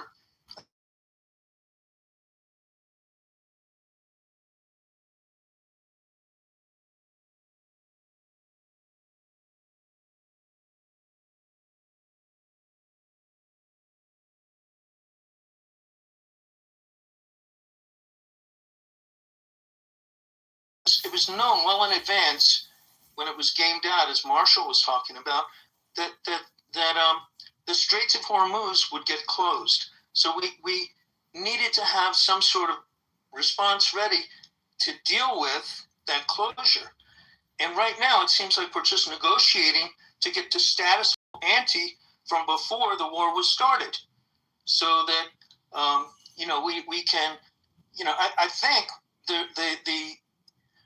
the Iranians have no motivation. They have won their political victory, and they were never going to stand off and fight us military to military, because that was never in the cards for them. But they were prepared, and they did prepare for years to deal with a potential attack from the United States or the United States and Israel.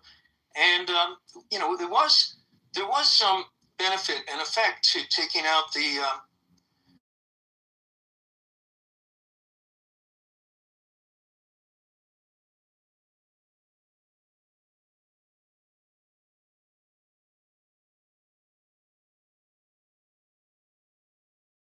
intensive regime change war that would deal with the asymmetric capabilities of the enemy, and I think we have been embarrassed. The United States has been embarrassed and has a political defeat. So when Trump goes to see Xi Jinping at the end of the week, unless the trip gets canceled for some reason, we're in a lot weaker position, and we've been embarrassed, and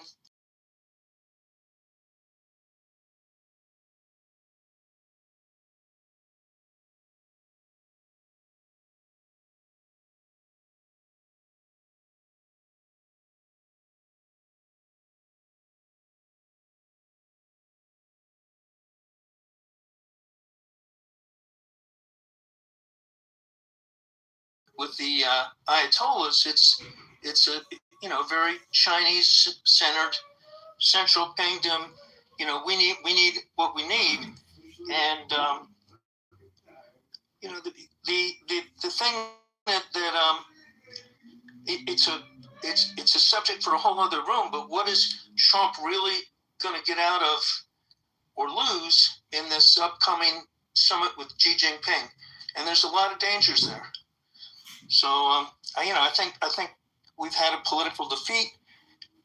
Even if we can get the straits back open, we've shown the weaknesses of our Navy to some extent, but more so not just our Navy being fit for purpose, but our leadership being fit for purpose, and the civilian leadership, not the military leadership. The military leadership is great, although it's been purged.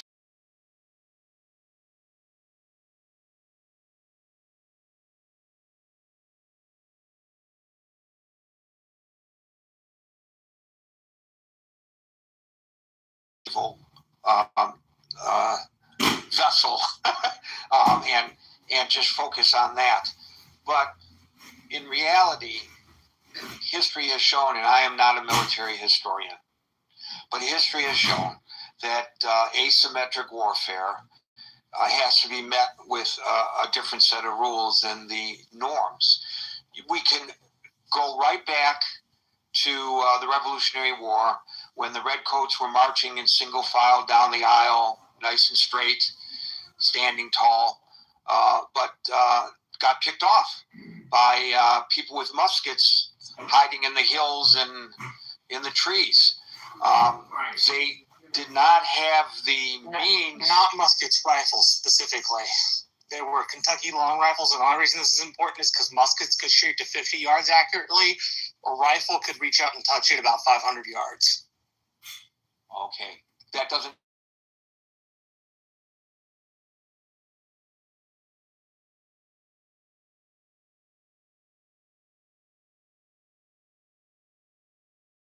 People have said muskets, they were using Kentucky rifles. Regardless, the point is that they were marching, single file and got picked off because they did not have the ability of pivoting to meet the asymmetric nature of the enemy. Same thing happened to the Russians in Afghanistan. The same thing happened to the Americans in Vietnam. We are a nation, and the Western world as a whole, and we believe in following the rules. And if we diverge from the rules, that there are consequences to be paid for that. And so, therefore, for fear of court-martial or worse, we follow the rules. But sometimes following the rules works to our disadvantage. I'm not suggesting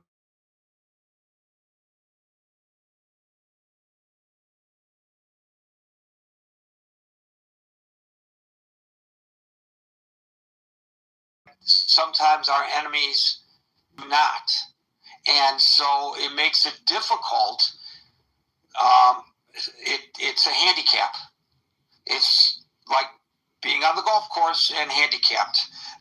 There's a handicap to fighting wars in the traditional way, following the rules, when your enemy does not.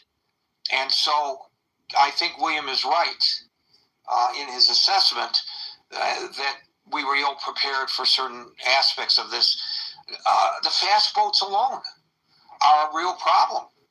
How is it that our Navy is unable to open up the Strait of Hormuz?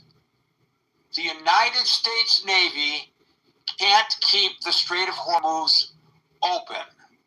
How is that possible? We have the overwhelming firepower, and yet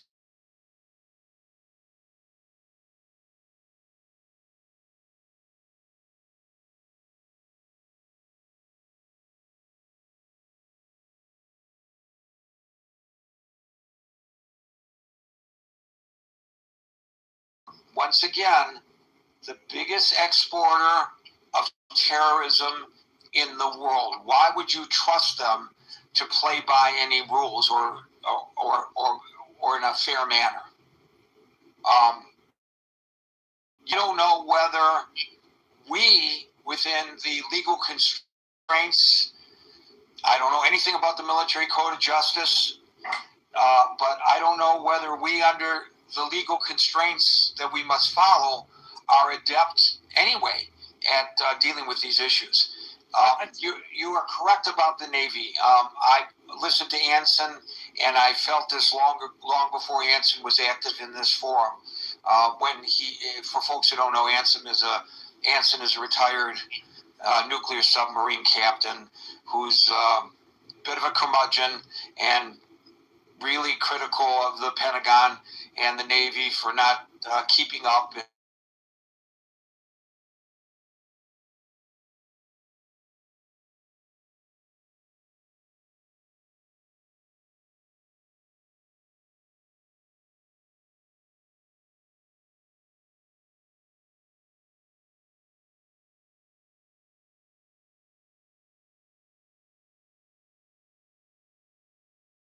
He says it's a critical issue, and I don't doubt it. He's no longer participating in the Critical Thinking Forum because he doesn't like the way it's moderated, and that's his prerogative. But I took counsel in much of what he said, and in that, I think that what William is saying pretty much parrots what I think we would hear from Anson today. Thank you. Can I just say something? It's not the rules, because the Ukraine didn't follow the rules by the kind of paradigm that you presented. The Ukraine fought an asymmetric war and held the Russians off. But I say specifically the United States follows the rules. No.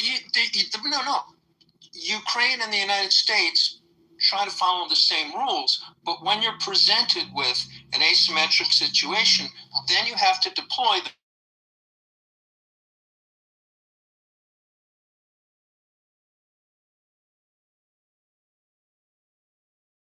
and how naval warfare has changed as a result of the development of different types of missiles and drones that can be deployed from land. So that, yes, we have a deep water navy, we have a blue water navy that can be fit for standoff warfare in a battle for Taiwan. Now you're being redundant a little bit, but all right, but it's just that it's not the number of ships; it's having the right equipment to go use them. I'm certain that the eggheads at the Pentagon have been sounding this warning prior to the advent of Donald Trump in the Oval Office. I'm sure this has been a long-standing issue, and I'm sure money is probably one of the impediments to having. The drones are cheap. The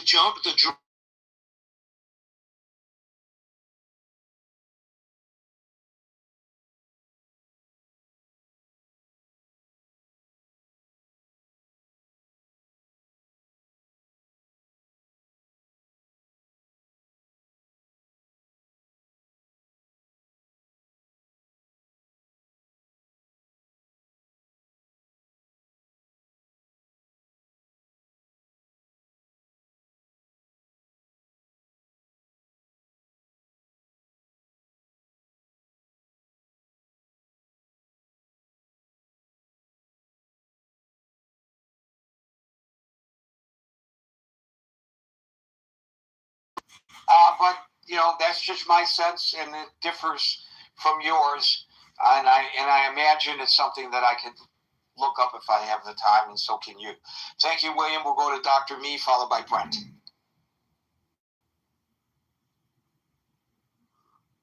Doctor. Yes, sir. So, good evening after a long time. I know it's getting late for you also, so I will make sure that I don't take more time. Okay.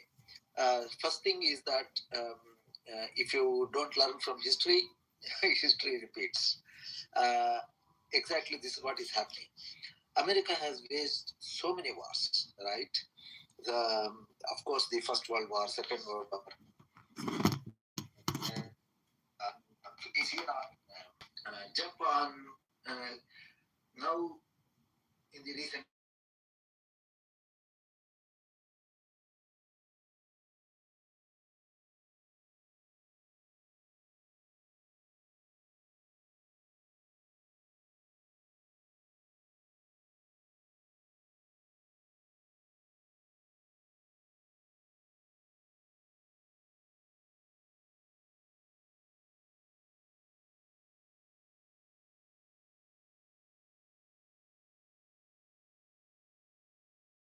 We can't hear you, buddy. We can't hear you. You're breaking up way too much. It's impossible to hear you. I didn't remove you because of what you were saying.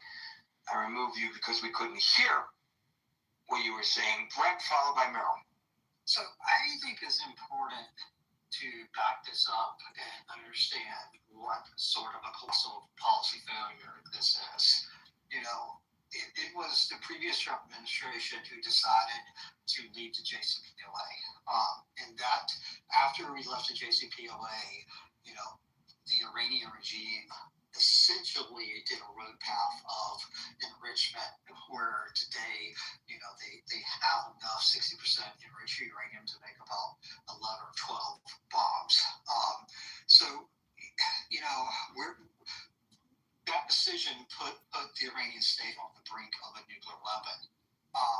Then we went like the basic logic was maybe that they just need a little push and the people would rise up and there would be a regime change. Well, that didn't happen. You now have a regime that has survived essentially the worst that America air power has to offer. That even killing his leadership, you have a regime far more aligned and controlled by the IRGC. It's got no real signs of going anywhere unless you do a land invasion, and that regime has shown the ability to shut down and control the Strait of Hormuz, which is an economic. Or you're going to have to actually prosecute a war for regime change and all the problems that entails with the Pottery Barn rule of you break it, you fix it. So I just think, as these negotiations have failed and as we are apparently getting ready to start more conflict, that is worth noting just what a colossal policy blunder this has been. Thank you, Brent. To the previous caller, William, I've done a little bit of research. Once again, I put an asterisk because this is a very short synopsis of things that I've been able to look at with regard to this situation. But from as best as I can reckon from going through a few sites here, the pivoting to preparing the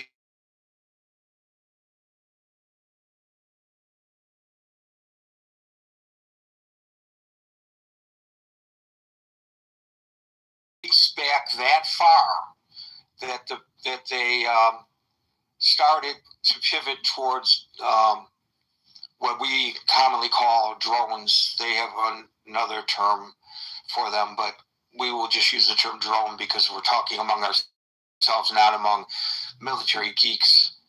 And other means of asymmetric warfare that can be put into our naval arsenal. But, government, the military, shifting, it moves slowly. And but the start of this began before Trump became president the first time, and it was accelerated and since Trump came back into office. It's a program that has accelerated under his watch. So I think there's, you could say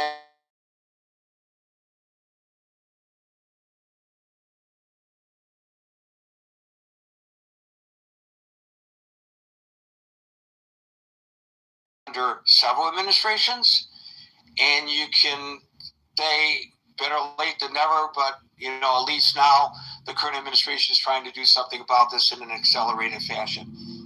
Now, again, that's just based on me jumping to a bunch of websites that try to explain this and just reading the synopsis of those sites. You can do your own research and counter what I have said and I wish you would if I'm inaccurate. Okay, Meryl followed by Andrew. As many Christians as I have opinions. I don't see. I think it's pretty apparent that we didn't achieve what Trump said we were going to achieve. We didn't meet the goal. I'm not even sure. I'm not sure that he. I believe he couldn't. I think that he was given advice that he rejected. I think he rejected the advice from Marco Rubio, rejected from the general. We now know that he fired several people and had them fired, and that was because they didn't give the advice. They disagreed with the advice. They had different opinions about things. And we have been in the dark with this administration always. I mean, we never know what's going on with many things. And I'm not sure that we're ever going to know what's going to go on now with Iran. I don't know. I don't think he's going to go boots on the ground, because I just don't think that. I think he believes that there's too many people that don't have a taste for war. That's for our military, to lose the soldiers, to lose our military. And you can't help Russia. Israel isn't coming in; they can't. So it's us. That's it. The Kurds. That was not real. So I think that what you're going to get, what took 18 months for John Kerry to work out, Trump thinks that we're going to get something better in a few weeks, and I don't think that's going to be. And I think that we then look weak, definitely look weak to a lot of countries. But I have other concerns too. I'm looking in the bigger picture. And what have we become? What are we becoming? We're partnering with Russia. It appears that we're not going to help Ukraine. We're partnering with Gulf countries, rejecting all of certain European countries. And I don't know. The man gently places the armor on his thigh. The next second, the remaining pieces seem to be firm, and all of them automatically attach to his body. Still haven't understood. I didn't understand the part with Russia. So he is not injured, but suddenly, countless memories he has never seen before flood into his mind, violently crashing into his consciousness. Luckily, his wife notices something is wrong in time and quickly helps him climb out of the well. But when the man tries to take off the armor, he realizes that everything seems to be embedded into his skin. No matter what he tries, he cannot remove the armor with no other choice. He can only put on a loose coat over it. Then he accompanies his wife to the hospital for a prenatal checkup. Although the nurse keeps praising that the baby is very healthy. But what do you reckon will happen if, as the president says, there's only 1% chance that the ceasefire will continue? If the ceasefire does collapse, I don't think this. I honestly am not sure he quickly wakes his wife, and they go downstairs to check what happened. But when his wife turns on the light, they are shocked to find a strange creature standing in the corner. Before they can even react, an even more terrifying monster suddenly appears behind them. The man gently places the armor on his thigh. The next second, that's stupid talk. It always was. I resented terribly when he told the Iranian people, stand up, we're coming, we're there for you. We weren't. We just were. You can't tell people that don't have weapons, they don't have the ability, and we're saying we're going to be there to help you. I ache for them. I ache for them because I think they're going to kill me even more now. I think that they are even more vulnerable. And I think a lot of the country is still going to be vulnerable. I don't believe no more terrorists. That's not realistic thinking. You woke up some people that just said, I'm done. Okay, you created more terrorists in some ways. Whether it was smart to whether they were that close to getting a nuclear weapon, we're never going to know, because nobody wants to tell us everything. Nobody does. And so we're going to hear, if there's no regime change, and we're going to hear that there's some kind of an agreement, we're going to hear it's a win, it's a win, it's a win. And I just don't think that it will be a win. And I think that we will go on, and there's going to be some changes that I don't think are the smart changes, or they're changes that I don't understand. And by the way, I don't think we're just going to give Iran money. We're going to give the Gulf to anybody that had damage from the war. I'm at an absolute loss for anybody. If anybody can tell me what happens next, if there's no agreement, then what? What happens next? Where do we go? What do we do? Who are our partners? Are there China? That's silly to think that China isn't going to look at us as terribly weak. I just don't see that. I really don't. So I have concerns. I have concerns about how fast can we replenish what we've lost. I am very, very, very disappointed because I feel that we are abandoning Ukraine. And I think that no, we're going to abandon Ukraine as well. Oh, well, I guess I that was your point. I thought you misspoke. No, I don't care about abandoning Iran.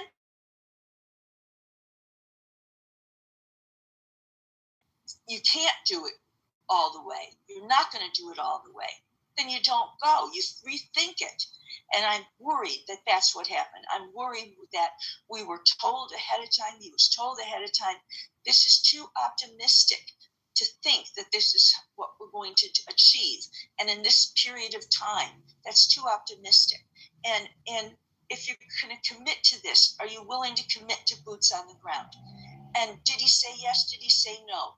I think that maybe he rejected advice, and I don't know what we achieved from it.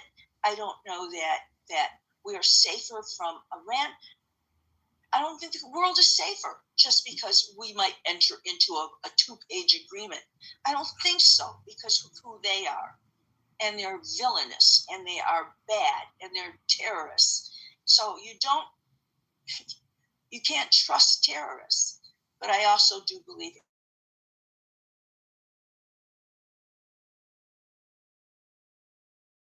It troubles me who our new partners are going to be. Thank you for that, Meryl. We will. I was thanking you. I thought you were through. Yeah, that's fine. Thank you. Thank you, Meryl. Breaking news, the Supreme Court has just upheld the right of Alabama to eliminate a congressional district that's held by a black congressman. Just happening now. Andrew, followed by Amir. Hi, Gary. Good afternoon. Yeah, I don't want to go over anything that's already been done, but I will say this. I think the United States went into this, or Donald went into this, probably not hearing the advice that he wanted, which was to do exactly what he is doing right now, thinking that it would succeed. I think this has been a long-standing issue with Donald Trump. It goes back to, the initial hostage taking. He said to go in at that time. He reiterated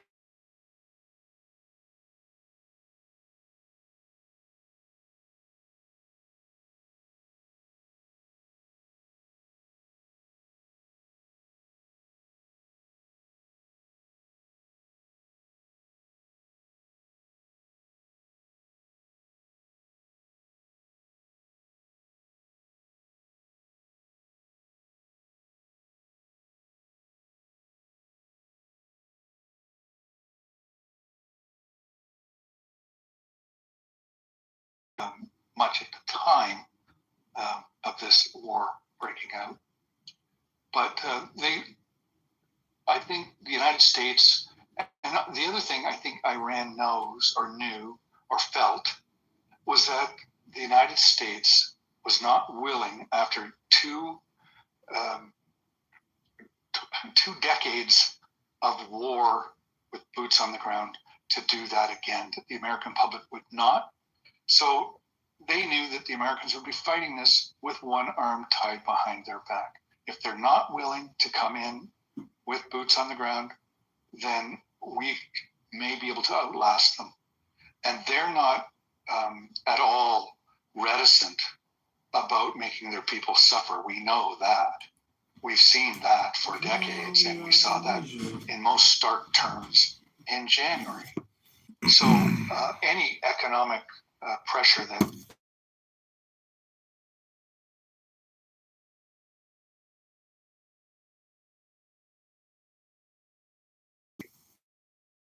they'll be able to absorb, because they don't really care about their people. So it's just the leadership that will find other ways of maintaining their current status, if you will. But yeah, certainly I think the United States is fighting with one arm tied behind their back. And I don't know how you're going to get out of this. You're not going to get the deal that you had before. That's obvious. The Iranians do not take Donald Trump at his word or seriously, I do not think. So I don't know what kind of leverage the United States has. And any outcome going forward has empowered Iran. They're stronger now in many ways than they were before because they realize through this exercise just how critical that strait is at this point in time anyway. If the Saudis and the other Arab emirates around the Gulf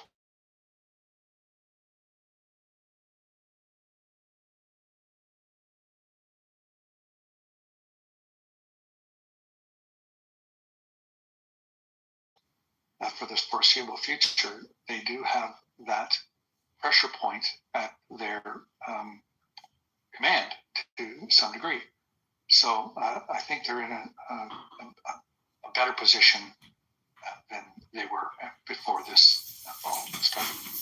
Thank you, Gary. Well, clearly, their form of government is different from ours.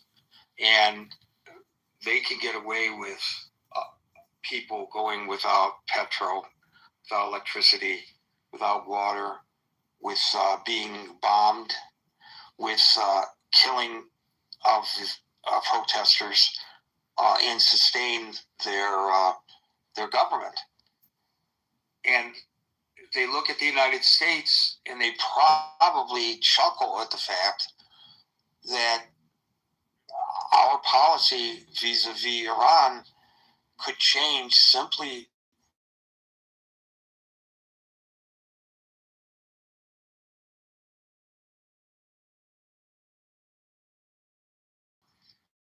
president in our Congress, but major things they feel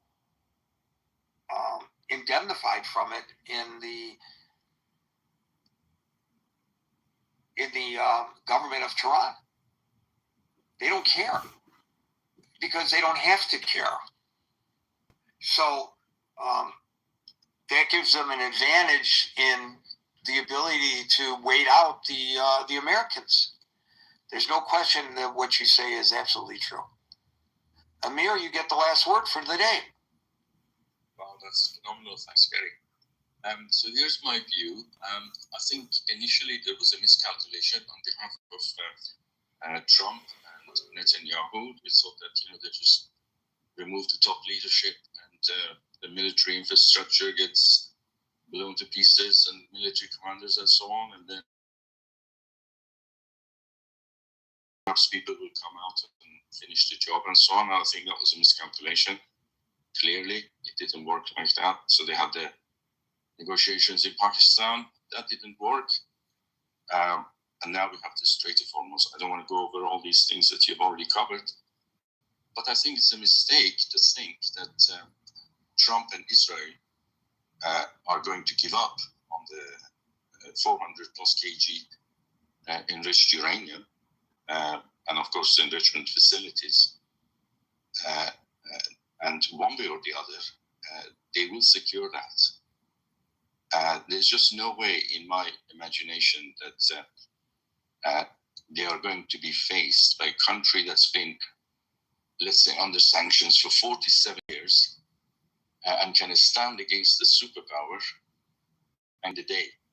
I mean, that you might as well just forget US as a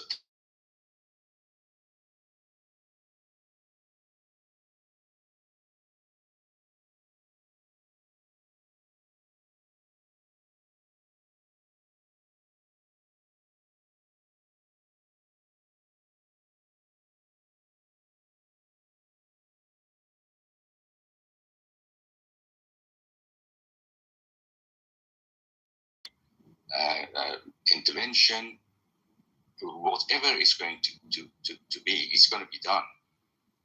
They may have to go in there and just blow it to pieces where it is, but they're going to do it. And that will effectively win them everything that they want to win.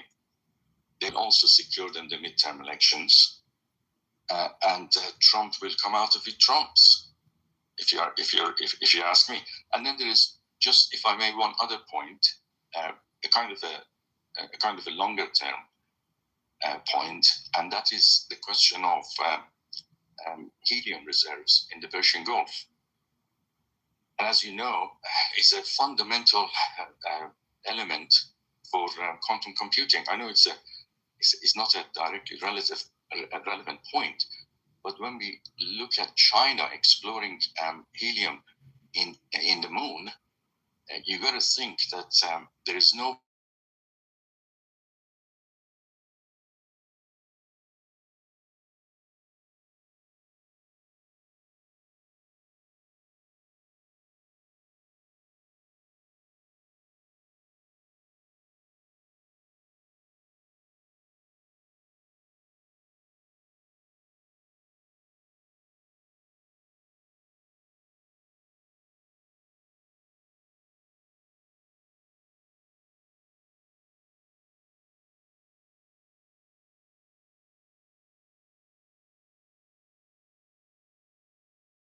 of his cabinet.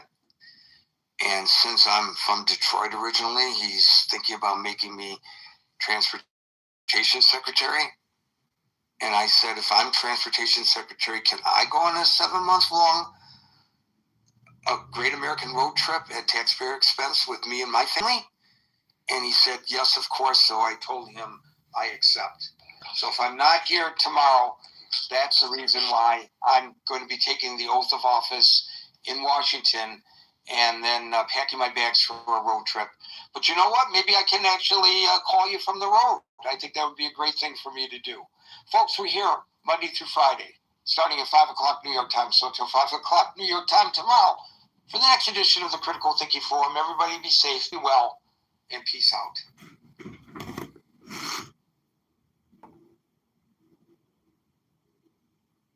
Still can't believe they put Bane on the screen. Again.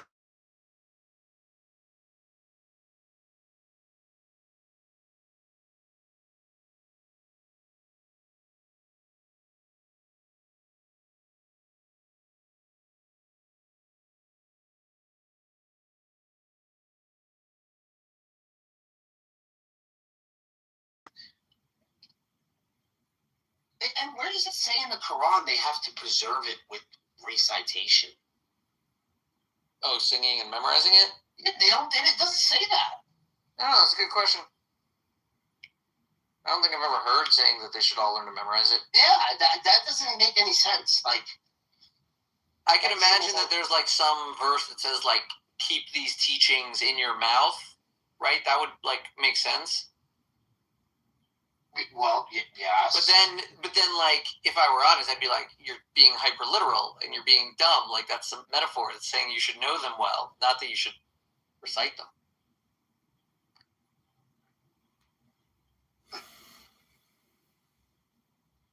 But I don't know. I haven't researched their desire to memorize it. I mean, I do it for fun. I'm not doing it.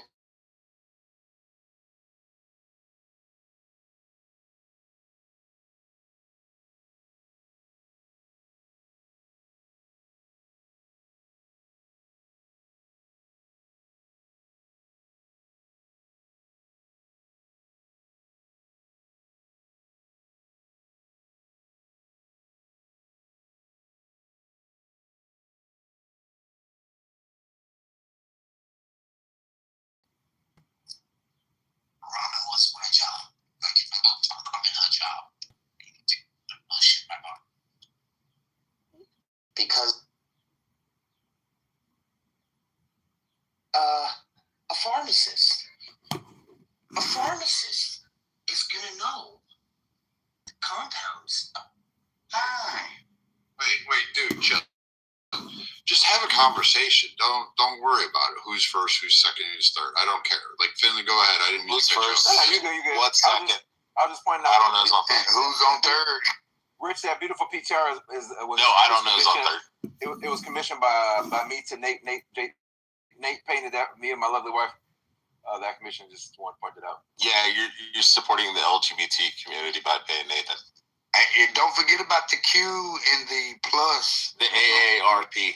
Yeah. Oh no, I'm looking for the nominee AARP. conversation was a good conversation though.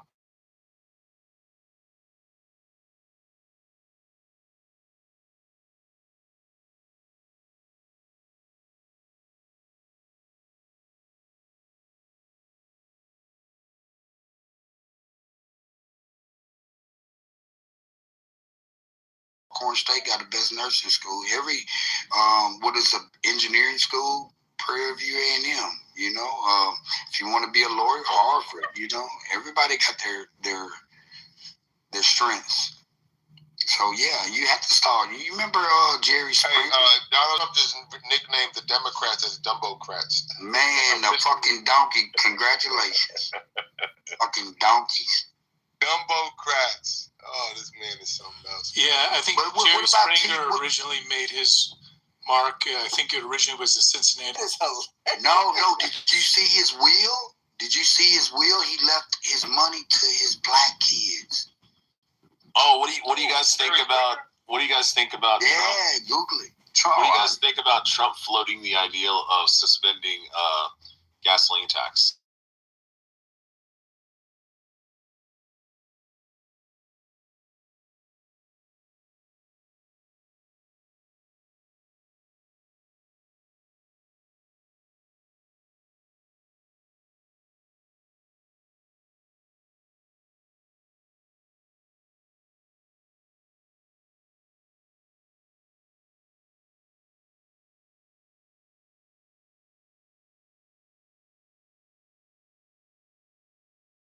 First, did you see the State of the Union? He said, "Stand up if you believe America should be first." What is wrong with that? It's like you. I don't know if y'all are family men or not. I'm not assuming anything. But don't you put your family first over your friends? You're not going to have a beard. You got to babysit. I mean, you're putting America first. I think it's beautiful. I think he's standing on, what his Scarface says, I got my balls and my word. We're going to bomb the shit out of them. The other president's like, just don't. Just don't.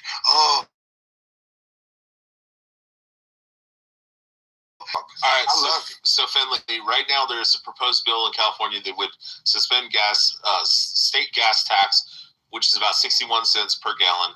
If passed, it could save drivers roughly $1.08 per gallon when combined with other fuel fees. Beautiful. Yeah, California has a stupid high freaking gas tax. California. It'd be down to like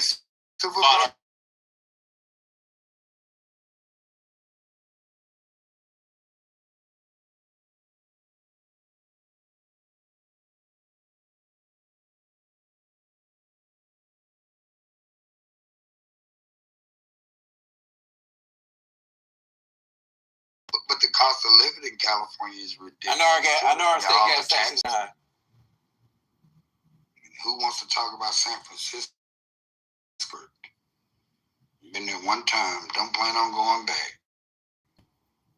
Yeah, the taxes. What they say, old boy that won the Super Bowl, he said he owed the state of California $70-some thousand just because of that.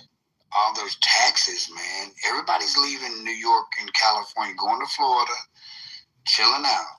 It's just like, I don't know if y'all know about this, but I had a friend that do this. His grandmama died, and he buried her on her property. He don't have to pay property tax. Yo, the movie, do you just kind of go with your stream of consciousness and just kind of just go? Yes, sir, to keep the movie. That's fair. But if you want me to stay on subject, you good. You good. That's why I talk about the Amish, because when they bring up COVID vaccine,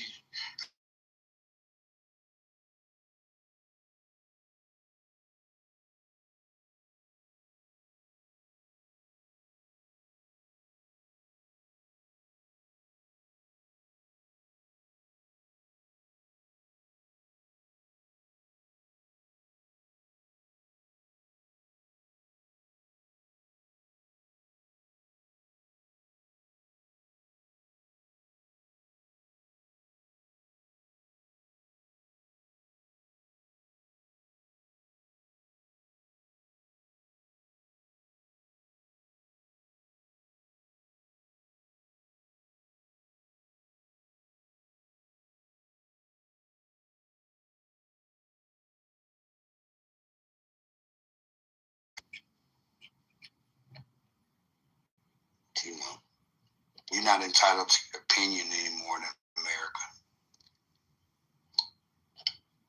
Culture differs. Everybody's independent. Damn. Yo, Marshall, you there? You know what's up? I learned a new term today. You gotta tell me what is it? Dang it, what did he say? I just forgot that fast. Ostracized? Directional truth. Yeah, it's just another word for lying. It's just a word of excuse. No, it is. I'm like, I literally, up until man, you use that term. I'd never heard that term before. If you notice, what an Omar or whatever her name is, that's exactly what she used. Directional bullshit. And that damn Nick Shirley, we need to protect him at all costs. That's a good dude. All right, so since Finley.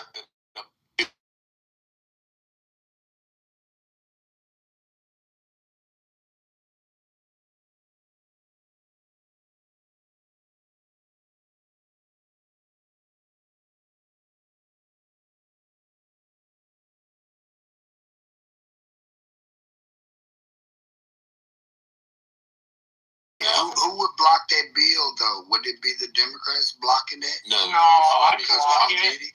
I'd block it.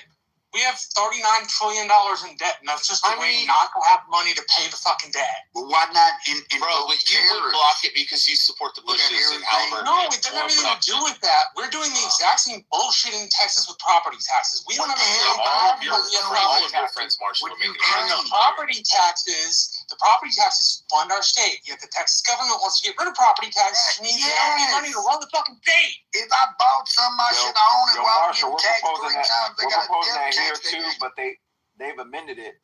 So now they're proposing to get rid of the property tax for homesteaders and then keep property tax on the people that don't live here. Because believe it or not, more people down in Florida that own homes don't live here than do. Yeah, but Finley, Texas' property tax is outrageous. It's like one of the highest in the country. You said what? Yeah, it is one of the highest.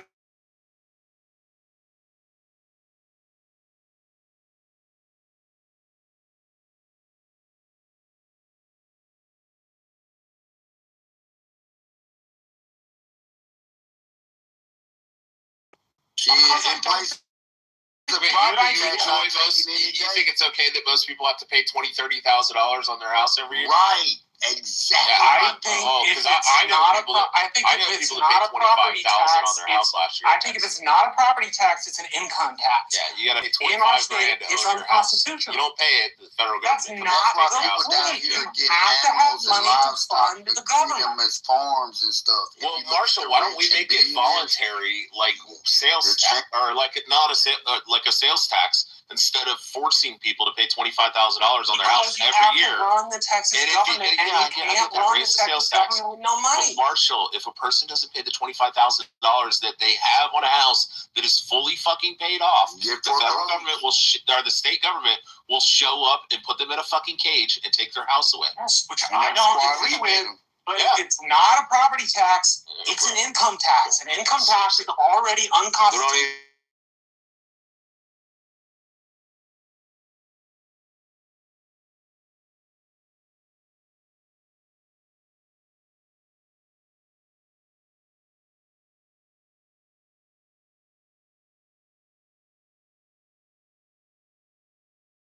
Like each city in state Texas is legislature different. has looked at this like out here in Lubbock's like 8.5%. So I'm gonna have to pay 14.5% on sales tax. I'm fine with that. I'll pay 14.5% sales tax on my McDonald's or my Five Guys instead of having to pay $25,000 for a house that's fully paid off like mine. Oh my God, the state government already looked at this. They already made a decision. You want to be a socialist, that's why you want the government to pay. Yeah, I bet they can't. Yo, you be no, they can't. Even though I already ran it through fucking ChatGPT. You're wrong on that one. You have to raise it by 6 cents. If you raise the sales tax by 6%, by 6 cents, 6 cents, yeah. 6 on the It's 8.5% right here. In Mississippi it's 7, so that'd be 13. But I have to pay 14.5%. You'd be kicking out of non-homeowners. Still cannot fund the Texas government off the 6 cents. No, not if your house is paid off, Finley. Right. Your house is paid off. The federal state of Texas shows I said non-homeowners. Oh yeah. I said non-homeowners and poor people. I own my land. Stop.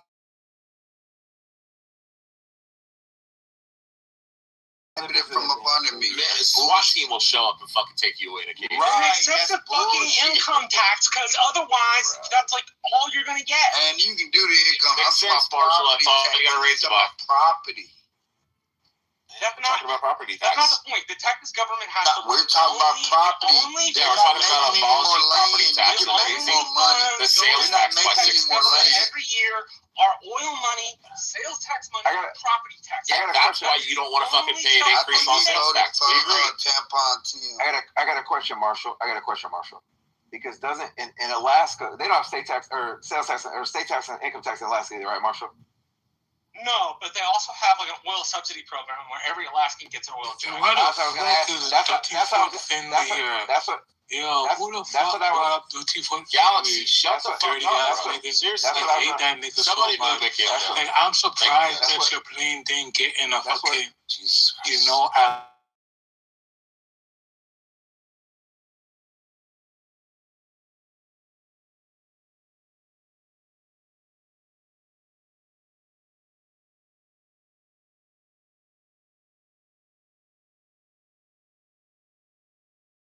this little Deadpool versus Wolverine looking dog, and he had AIDS sores all over his arms. Listen, what I'm not doing is arguing with somebody that's 500 pounds. I'm not doing it because what you need to do is go take a penicillin shot. That's what you need to do.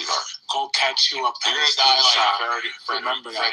Go catch you a penicillin shot. That's what you need to go get. Remove the fucking marbles because from you your out, mouth, you dirty faggot. Because I know you out. The fuck. Dirty ass nigga. Guan, you forgot to say it. Dirty nigga. Look, everybody left. Do I give a fuck? No, I don't. You guys let Galaxy kill the room. Just remember that. Remember, thank you, Peta. And remember, your mom has a long foot, bitch.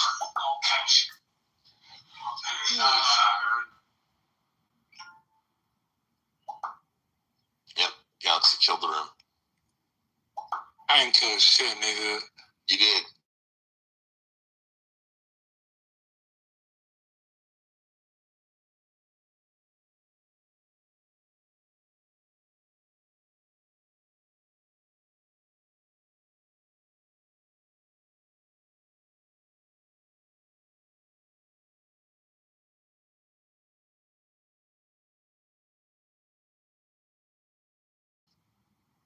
You're gonna be dead soon. You're already dead. You can go join Freddie Mercury in hell. What you need to do is go get you your penicillin, remember? Fucking mumble rap motherfucker. Remember, you can buy your outfit. You can buy your entire outfit for $200 on Can you fight me? $200. I'd beat the fucking brakes off your skinny little ass. But I wouldn't fight you because I don't want to get AIDS when I bust your fucking jaw open and you pour blood all out of your face. Yeah, I wouldn't want to contract HIV. That's why I wouldn't fight you. I'd shoot you instead. It's got a hey, no, it's not an AIDS. Cinnamon for them pancakes. Oh, come on. Yeah, cinnamon, sugar, everything. Cinnamon's a spice. Oh, yeah, well, herbs and spices. Herbs and spices. Oh, okay. We're helping Jimmy. Yeah, okay.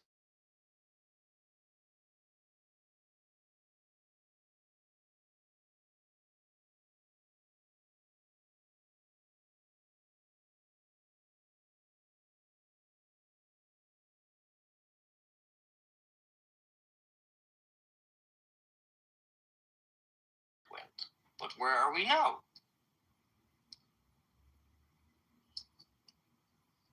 Who's in oil? I'm not in oil. Anybody here in oil? Anybody in politics? Help me out, bro. What's going on in your I don't care, do you?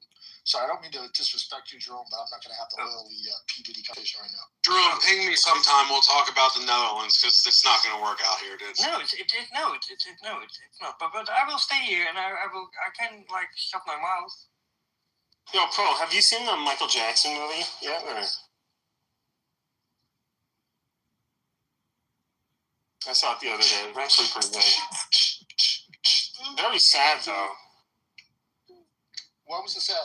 Because obviously his father beat him, and the actor that they chose is now going to be typecast forever in my book as an evil man, because he did such a good job of playing an asshole father.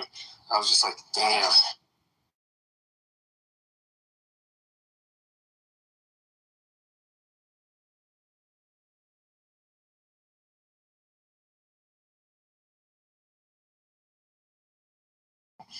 Be afraid of another man in such a weird way, whereas Michael Jackson, like, I remember the one thing about Eminem, Eminem had the Without Me song, right? And he had that thing about Michael Jackson in there. And, no, not Without Me, it was the other one. No, yeah, Without Me. Oh, okay, yeah. And, yeah, Michael Jackson was like, hey, I really don't like that. And could you do, and I was like, you know, it is what it is, you know, it's like, I'm not really, and then, you know, whatever, they went their way, they didn't really quite agree, and so Michael Jackson just bought the masters, and that song's never been played again. So, damn, that's a power move. Was that He's like, I own your ass. Yeah, Michael was bad. Like, B-A-D, bad. That's right. He was bad. Like, a lot of people don't know about when he did those.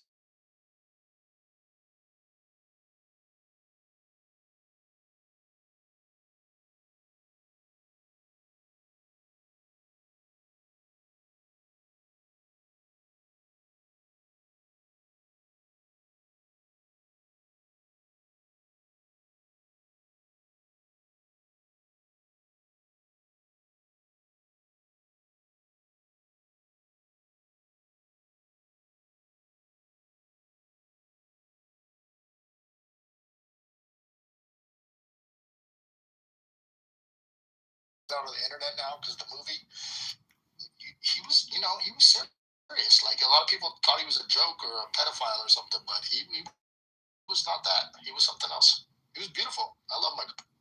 Both things could be true. He was a fucking legend. Michael Jackson was a fucking legend. He's a black motherfucker. Cool. You're in the audience, but you know that's how it plays.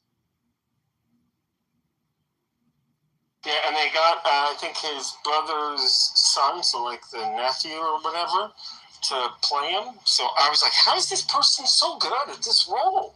And like, duh. Like, I was like, oh, okay. Wow, that's cool. Kind of cool, kind of creepy, but I was like, damn, that's like, you know, nowadays you can actually make like probably an entire career out of just like making music out of the movie, right? Like, I feel like people would actually enjoy that, so it's kind of a weird...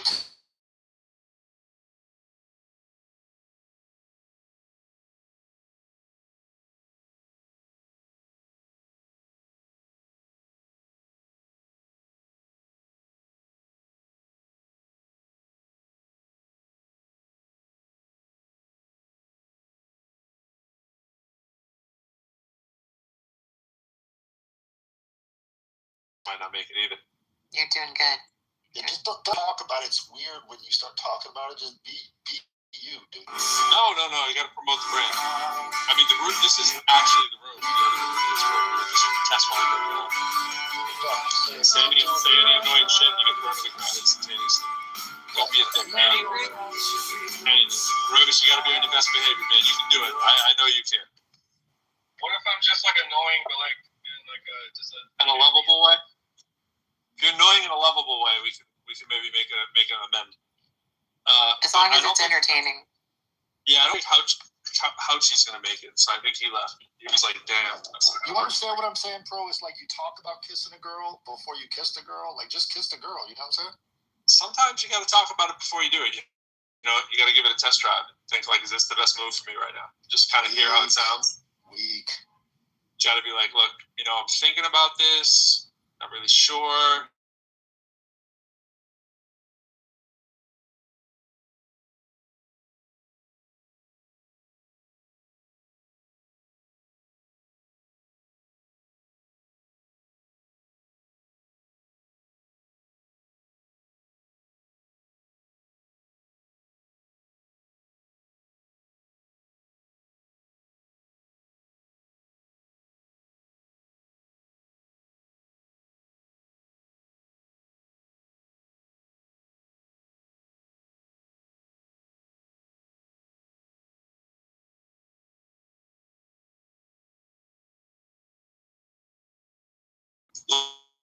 look at Jerome and Paul. Look how good he's doing now. It just takes one kick and he's back in the game, right? Good work, Jerome. Rovius, how you been, man? Is it Rovius? Am I pronouncing your name wrong this whole time? It's not Rovius, it's Rovius, right? Fuck off. Oh my gosh, John Kitover. Didn't you test drive a car you were really interested in yesterday? Well, I changed my mind because those Mini Coopers are very expensive to work on, and the more I thought about, like, you know what? Why don't I just keep my Subaru? I'm almost got it paid off, and I'll just treat myself. I'm turning 40 this year, so I'll just, bust my ass, sell as much as I can this year, and then I won't feel guilty. I'll just buy myself a little Miata used that I can afford and have it as my fun play car. Oh, Alistair, I've been looking for you, buddy. How you doing?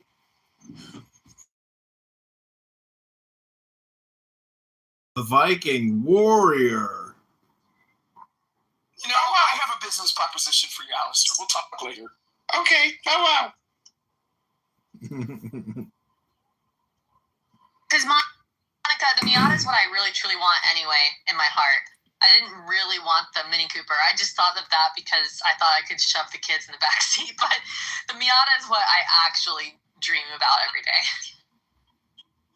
Well, just tell me the business proposal now, Dr. Adams. Time is of the essence. I want to know what Edmund. He knows everything. What do you mean? No one know what I know. So I sent you. Wait, hold on. I want to pick this thread up between Doctor and John Edmund, please. Okay, Hallie. Thank you, Daniel. Master warning. Alistair? What? I mean, I asked you, what do you mean?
AIDS. Comments. If you don't call them out and document them and then get some social justice, you might just become a victim of somebody's insane behavior on an open public conference call, and then they can reap the consequences of their words, because if what they're doing is illegal and then you publicly document their public activities and notify people's associates, maybe employers, or even law enforcement, or even law firms that person lives in, well, now that person has to start regulating their speech, and they tone down what they're doing on a nightly basis. Maybe they're drinking whiskey. Maybe they're doing 6 glasses instead of the prescribed 1 glass.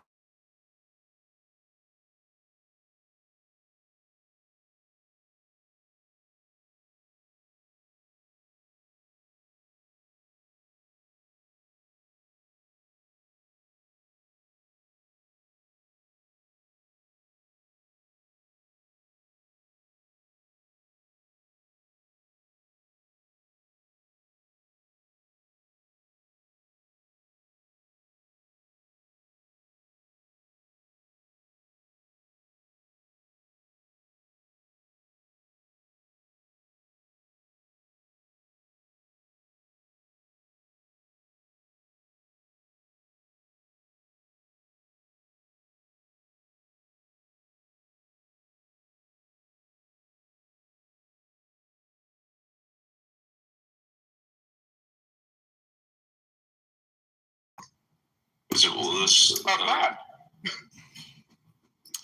Brad Stoffenberger. Oh, Brad. Yeah. Sorry on you. I thought you were cool with Brad. Well, according to him, I have AIDS. So, and according to him, I have troubled finances and all of these things. So, he may be projecting from his situation because, like I said, I've never been evicted.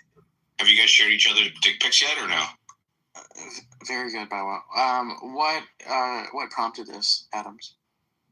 Because I mentioned the reasons why I decided to vote for Karen Bass, and because Brad is a deranged cultist, he, decided to just try to harangue me for supporting Karen Bass, and then took it personal. So, if he wants to take it personal on an open stage like that, in front of people who are recording, doing other things, or could weaponize that information to harass me, okay, I'm going to take whatever steps I need to address him.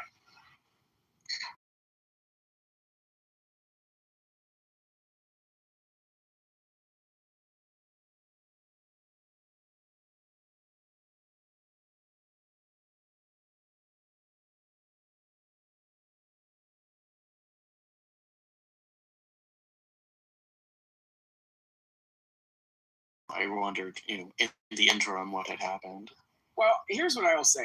I don't know how much about Brad's background is actually true in what he shared on this app, but what I do know is that it seems like it's a hair trigger, setting him over the edge with just simply disagreeing with him, and I'm tired of the behavior. Not wrong. Not wrong. Holly, have you ever been evicted? I have not been evicted. No. I haven't either. So somebody that's coming onto this app, pointing their fingers and telling everybody what great adult responsibility that they need to have, shortly before coming on this app, they were just evicted. So I don't want to hear him make any type of puns against people's personal business, because I have not demonstrated that level of failure as an adult. Evicted? You mean from an apartment? Yes. Oh, Brad was evicted? Is that what you're saying? I have had to evict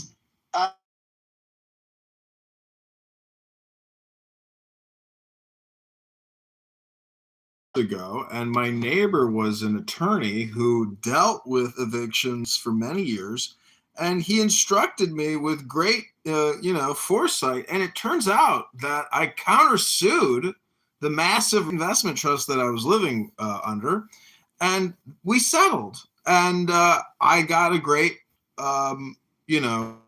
the only problem I made was I didn't ask that the court records be sealed. And that put me in a public database of individuals who have had eviction lawsuits served against them. And as soon as you are in that database, whether you are guilty or not, future landlords will search that database. And if you are even in it, they want to have nothing to do with you. It depends on your state. But there's a difference between an unlawful detainer being served. People go on vacation, they forget to pay rent. There's a difference between successfully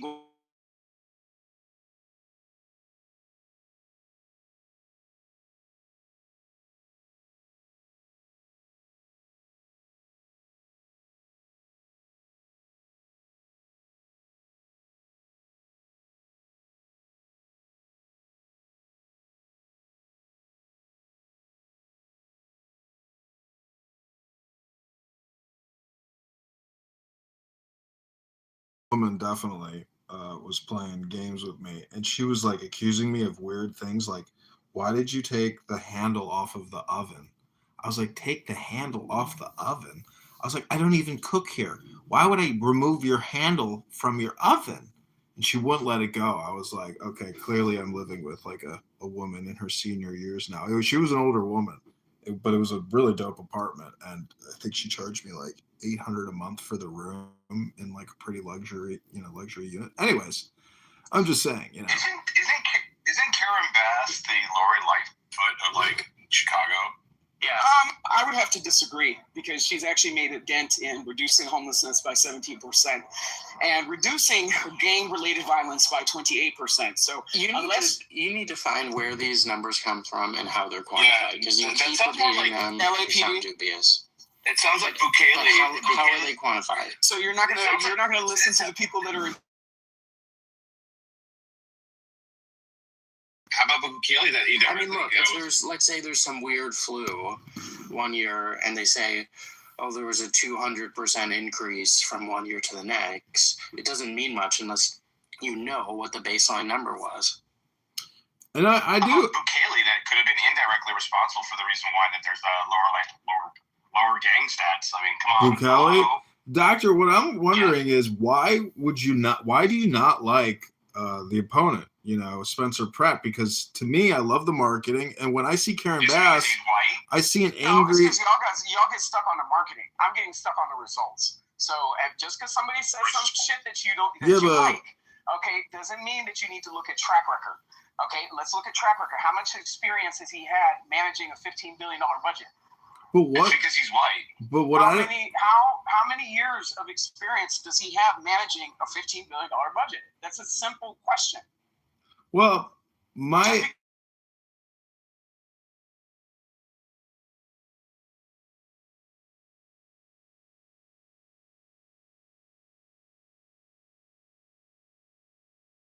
or agree with it. So it's not just about budget management. Spencer Pratt and his activism, he advocated for his father-in-law that was molesting children. Well, that's a problem, but that's a huge problem. So that takes him off of. But why are you opposed to like radical new leadership? Because really, the corruption is that bad. No, I'm saying Spencer Pratt would be the new radical. She's the old radical. Why are you so fixated on her? I don't want to be voting for a person that was defending kitty diddlers that pled guilty to incest. So, like I said, if you want to look at the marketing, go ahead and look at the marketing. I'm looking at results. Well, the thing about politics and governance is results, honestly, just don't matter because the results have sucked. Because if you want me to do some. They matter to me. When you look at the likelihood of somebody victimizing me as a result of gang violence and those numbers being reduced, that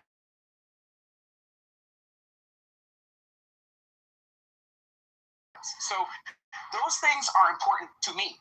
So you guys can, and I'm not saying you guys to be offensive. People can continue to look at the things that they choose to look at. I'm choosing to look at the things that affect me. I'm looking at the results of the people that are running for office, and I'm comfortable with my decision. Yeah, that's fine. There's a lot of people. I mean, to me, this notion that you're not going to vote for somebody because of their political party when they're otherwise the best person for the job given the options, I just don't see that as being sensible. I voted for the other party. I have too.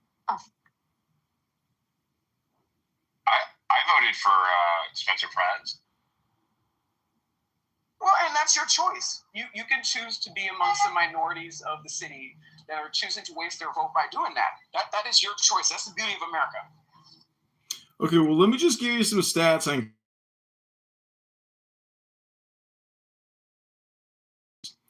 full year 2024 ended June 24. Significant overspending. Expenditures rose sharply, 14% in the general fund, driven by liability payouts, hundreds of millions over budget, $240 million to be exact, for police fire costs and new labor agreements. The city drew down nearly. What does that have to do with her?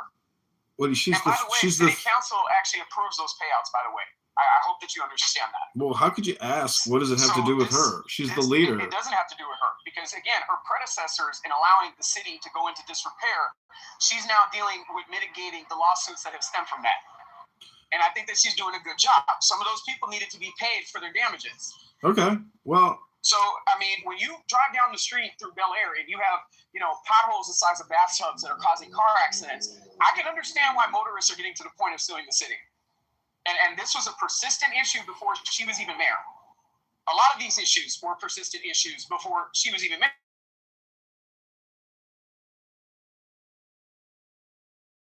That was something that occurred before she was even mayor. You have sidewalks with trees that are bringing up the sidewalk and people are falling. People in wheelchairs cannot get on the sidewalk to and from where they need to go. So, I mean, yes, those lawsuits needed to be paid. I'm not understanding exactly how that's a gotcha moment speaking to her inability to run the city. Well, it's not a gotcha. I'm actually have just gotten very good at pulling up what I would consider controversial statistics, but actually, Los Angeles is actually in a great financial position. In Chicago, we owe almost 50,000 per taxpayer in debt to the government and to the banks. In California, Los Angeles, it's only 1,200. You guys are in an incredible financial position, and your deficits are next to nothing. So if you want to attribute that to Karen Bass, well, great. I think isn't the bigger complaint really like her mismanagement of the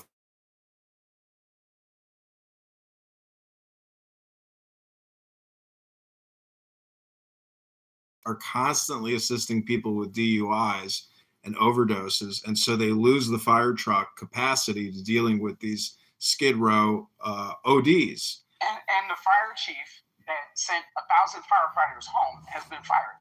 Mm-hmm. So I feel like that's great accountability on our mayor's part to identify the problem and to get rid of it. Well, I support you in supporting Karen Bass, but personally, I just cannot agree with her leadership style, her history, or her vision personally. But that's my opinion, and I hope you respect that. I'm entitled to my own opinion, and it doesn't mean that I think that your opinion is a bad opinion. Because I think Los Angeles is one of the greatest cities in America. Yeah, Los Angeles. Yeah, I think it's a great city. A lot of the people, especially on this app, cannot afford to live in, high density,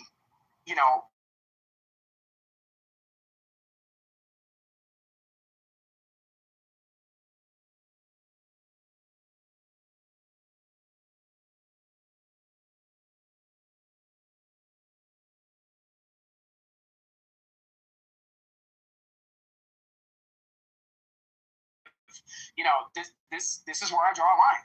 Well, This is where I draw a line. What do you think about having a heavy hand and actually forcibly removing all residents of Skid Row and setting up a facility out city, to help these individuals in a different way? Because if I was No, I disagree with that. I think that there are two options. You either go into treatment or you go to jail. That's it. So I don't think that we need to long-term house these people. I think that people need to have short-term housing to get back on their feet and to go through treatment and to keep it pushing. I don't believe in long-term supportive housing because it's a long-term solution for people as opposed to them doing what they're supposed to be doing. See, the way I look at it is that everybody is dying, and some people choose to die on the streets.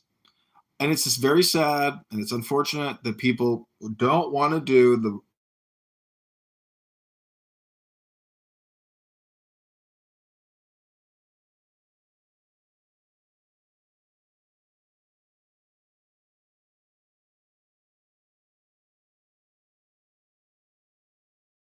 treatment, and it's not necessarily supposed to be long-term housing. So that's why, I think that having the heavy hand and not allowing open air drug markets and open air homeless street, housing with a lot of improvised housing. Anyways, it's madness, and I can believe that there's no will to actually, because this is Los Angeles. If you've ever been there, it's just magnificent. So to allow that type of culture, COVID wiped out Venice Beach.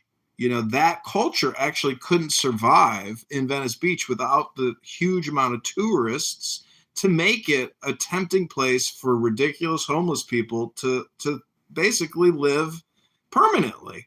And an interesting story is when I was in Venice Beach on vacation one time, I was walking down the alley from my hotel, and there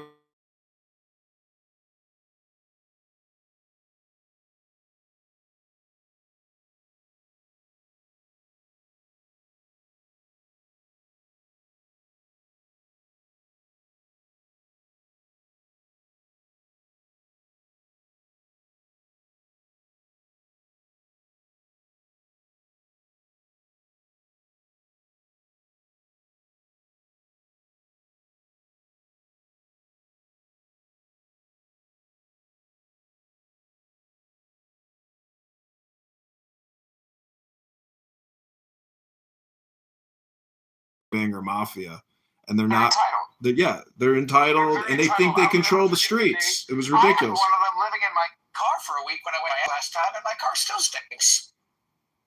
That's crazy. That is absolutely crazy. I heard this story of somebody that lived in San Diego, and they went into their car, drove to work, and they smelled this stench, and they looked in the back of the car, and there was a homeless person sleeping. I experience to that, except it turns out that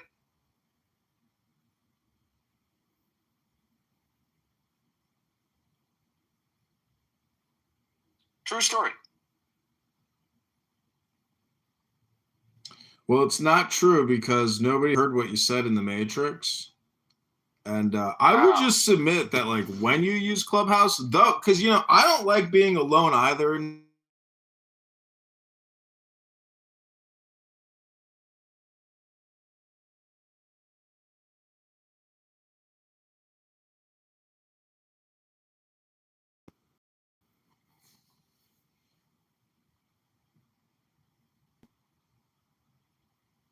You know, I got to give you credit, John. You know, even though your campaign was not successful, at least you went out there and did something. You know, I would say that that's more than a lot of people on the internet bitching and moaning and complaining and don't even lift their finger. I do write a letter. I'm not talking about you. It's funny, there's a very predictable matrix hole at the corner of Marginal Way and Franklin. It's like a little valley, and there's always matrix down there. And I went through the matrix hole, and I'm out. Well, thank you, Dr. Adams. I do believe that we are not what we say we are. We are what we do. And so, you know, it's inexperience to try to, like, LARP as a politician, because you realize that most politicians are just LARPing, being politicians. Most of them are terrible leaders. They actually don't care about the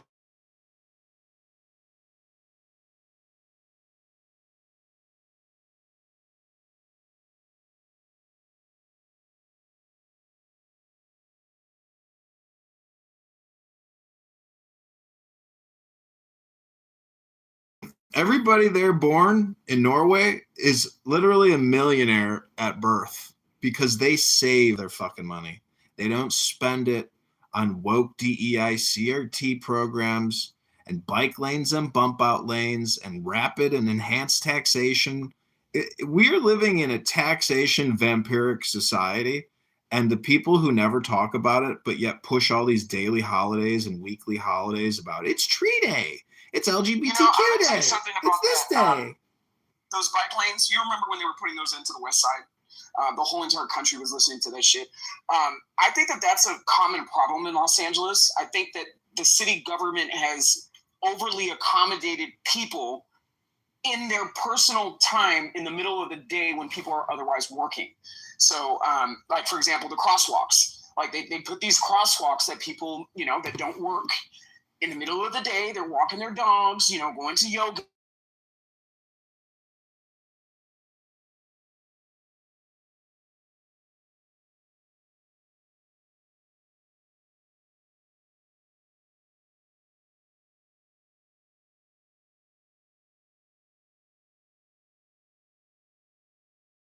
Parking rights to Abu Dhabi, the Emirati countries. And so if I'm elected mayor, my second mayoral decree is to sue the Abu Dhabi Investment Authority for fraud, shut down the Chicago parking app, rip out every single parking meter, and end the taxation of our streets for vehicles, and end bike lane tyranny, because they have destroyed businesses. There is no parking outside of any of these businesses because they're now fucking concreted out bike lanes. And so all this investment that we've made into the streets and into our vehicles to efficiently get places, no one's going to run over a fucking bicyclist, you know, in broad daylight because the bicyclist is only going, you know, 13 miles per hour. Like, drivers are not looking to kill people, you know, and it's always the blind spots and the truck drivers.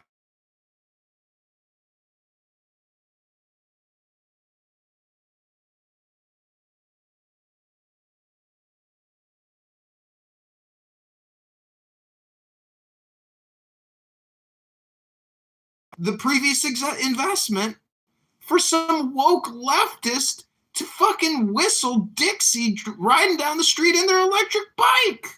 Well, you do make a very good point about semi-truck drivers and their use of our roads and the wear and tear. I feel like a lot of cities need to incorporate into their planning for all of those trucks to go into one place, and then for them to have, you know, little distributor trucks that aren't as, you know, that aren't as damaging to our streets.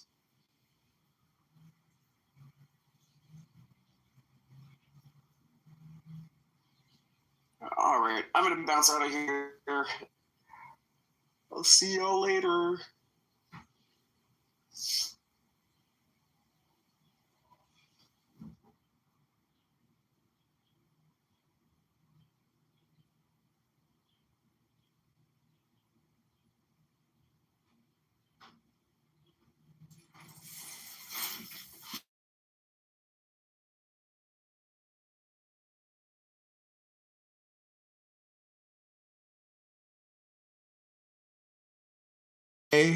You know, Adams is not my ally.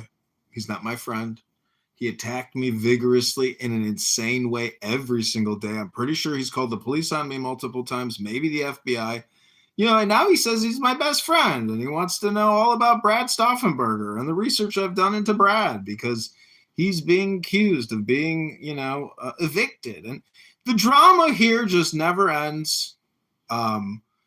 And, you know, I wrote a poem about elite, intellectual, gay, black, male Democrats. My friend, and, you know, AI is just amazing because you can take your poetry and make it into songs. And I've been really loving the AI music lately. I made an AI song about dandelion wine that I'm very happy with. Wonderful. Yeah. But no, I'd love to hear your whatever you've got.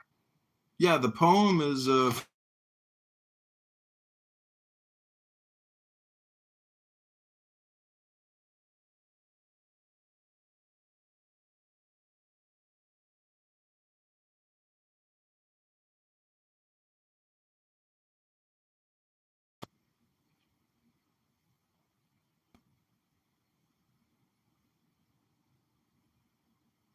here it is. In marble halls of elite, gay, black, trans, intellectual, unbent. Jim Crow's chains echo in structural white rage. CRT lights the path, turning history's page. Anti-racism warriors, DEI flames ignite. Indigenous lands reclaimed under justice's light. LGBTQ voices thunder. Rainbow flags unfurled. Wake it up! Healthcare a human right for every boy and girl. We Democrats dream the future, bold and true. Progress flows eternal, me and you, in shadowed halls of ivy.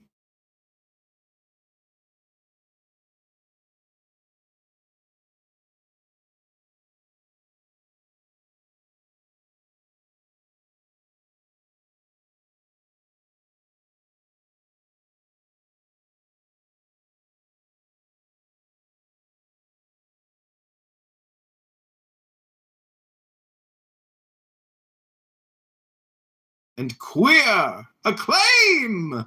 LGBTQ liberation flows through every breath I claim. Healthcare is a human right, not profit's greedy game. We build the just society where equity prevails. No more divisions, chains together, progress sails.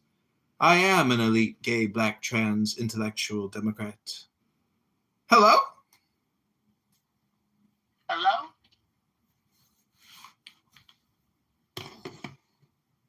And see, the amazing thing about that is if I was to go to like a city council meeting, you know, and read that poem, people would applaud it and they would love it. But then they would realize it's all just, you know, mockery because that type of spotlight filibustering is not the priority of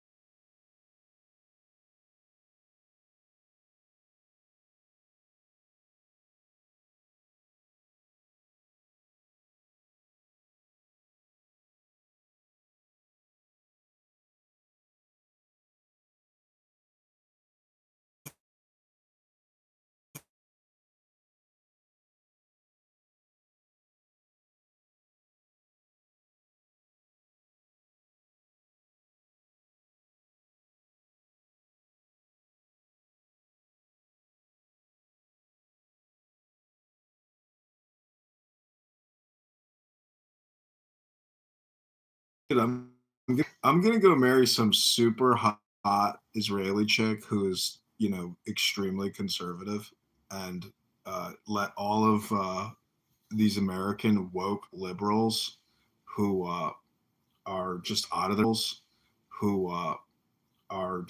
their minds and obsessed with getting things back to normal, as they like to say.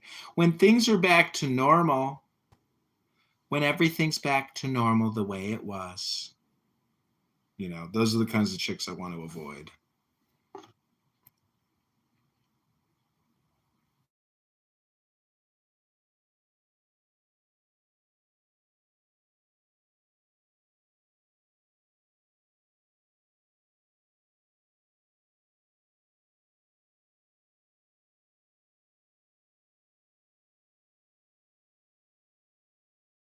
They're never going back. It's the same thing.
Okay. Oh, hey, Monica.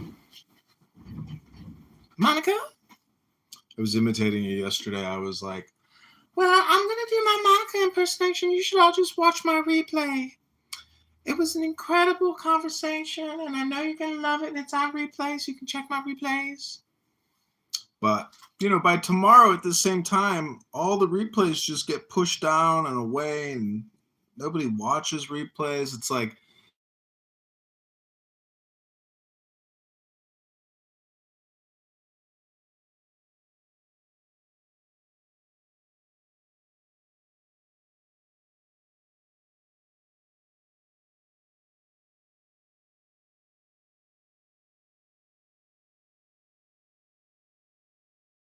boost your dopamine by allowing people to just talk indiscriminately and talk to talk. And in the process, you create the dopamine, that people so badly want. Could just be an opinion. Could be wrong. I could also play a song. You want to hear a new one?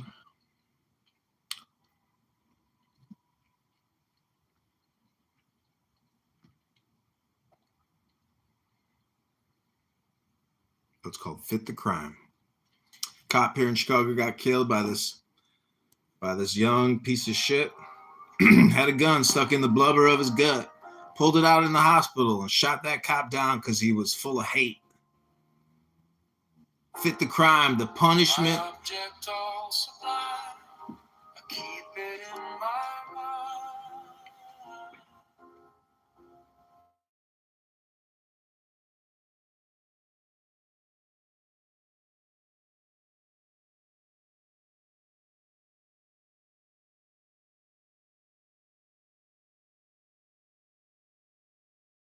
I mark the hidden seam, I sharpen up the dream.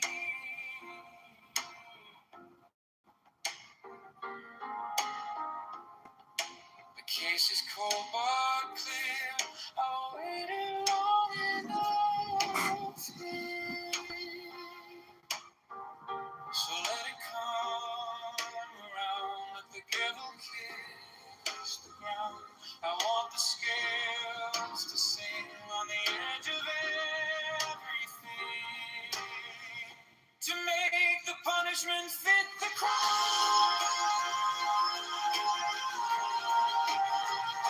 Fit the crime. To make the punishment fit the crime.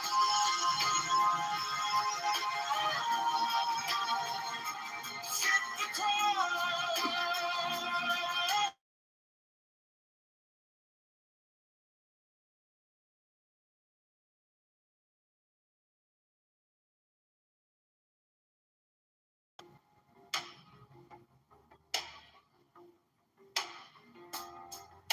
You wore the borrowed face, you left no kind of grace.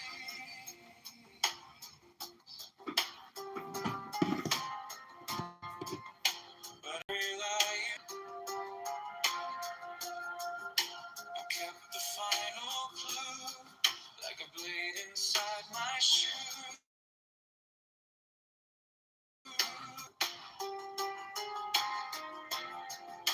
Now every step you take feels like the earth might break. So let it come around, let the gable kiss the ground. I want the scale.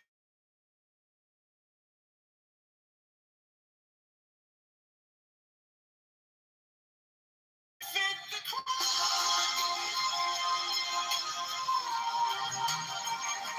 Fit the crowd. To make the punishment fit the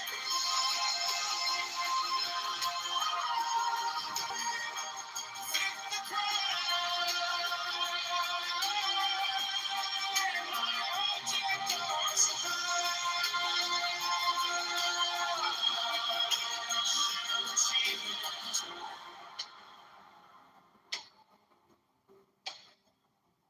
if I'm wrong, I'm wrong, but I have held on long to the shape of what was lost, to the price, to the cost, to make the punishment fit the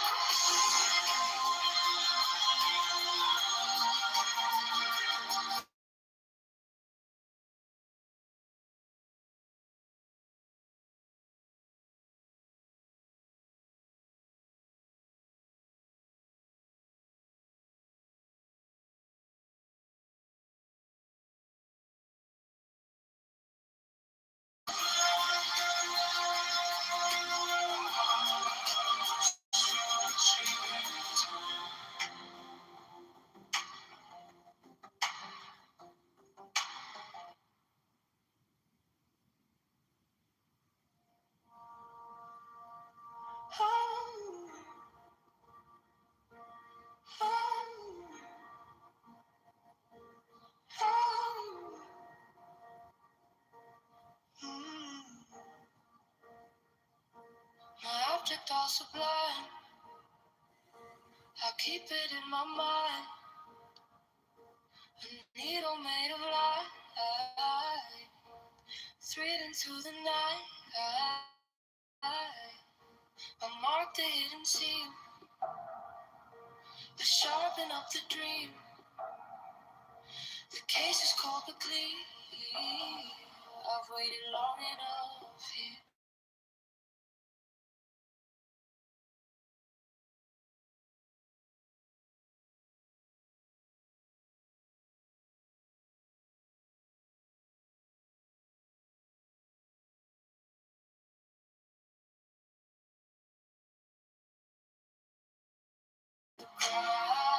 Make the punishment fit the crime.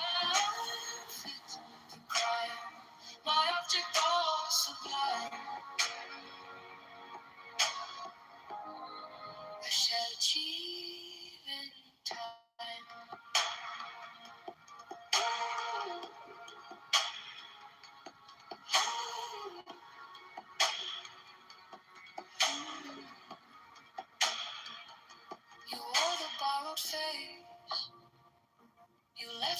kind of gray.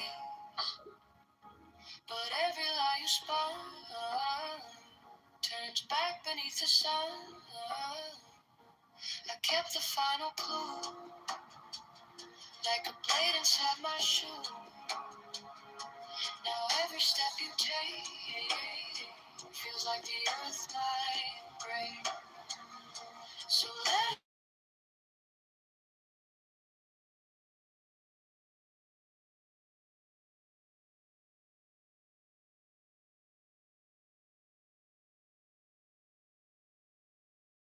punishment fit the crime. Fit the crime. Make the punishment fit the crime. Fit the crime. My object goes sublime. I shall achieve in time.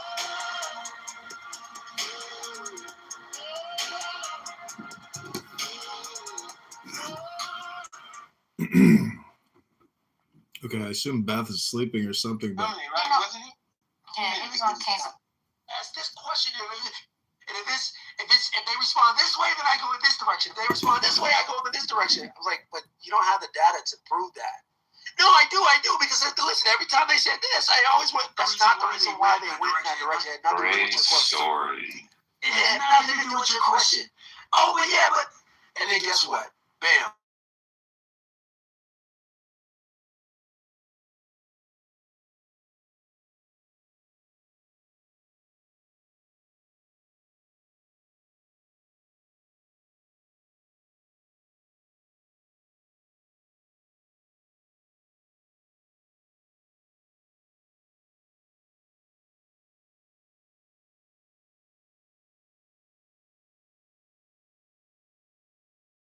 By the way, that's the reason why Trump is in the position he's in right now with the Iran war. He's in a quagmire, folks. This is a quagmire. He's stuck because he knows geographically he cannot win this war unless he takes that island, which is going to put a lot of U.S. Service members' lives at risk because he knows Iran has already planned for this.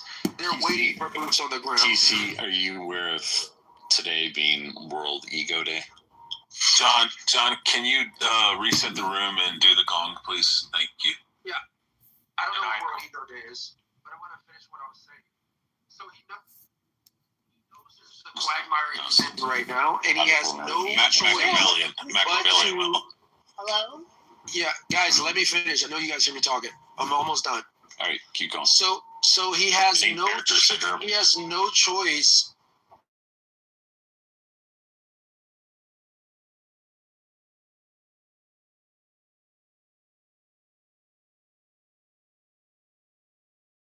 On how much leverage they can use in these negotiations, and now he's stuck. He has to either commit boots on the ground, which is not a pretty option for us because we know that's going to come with casualties, or he's got to lengthen this thing out. And at what end? Like, to what ends does he lengthen out these negotiations? So that's my 2 cents.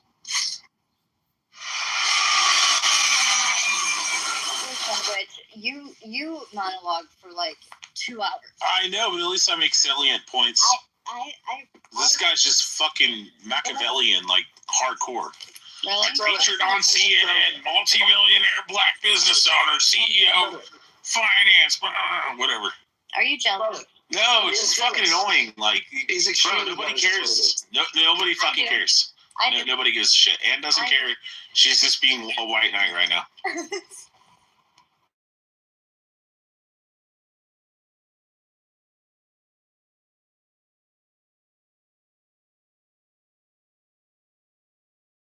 a little bit necessary, or not necessary at all, or a lot. But so take the deepest breath of the day. Try to cleanse your chakras. Use your ears instead of your lips more often, because really people on this app, have fully automated lip syndrome, but not the fully automated ear syndrome.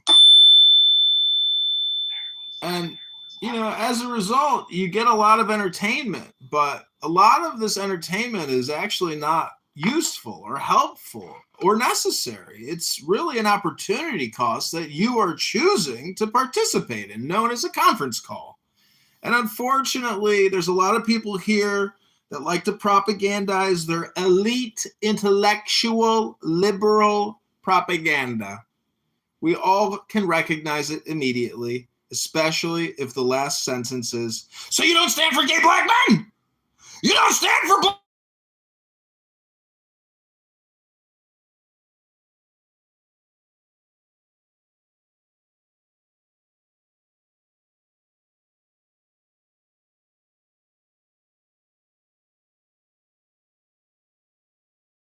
Propaganda is not only gay, it's also R word.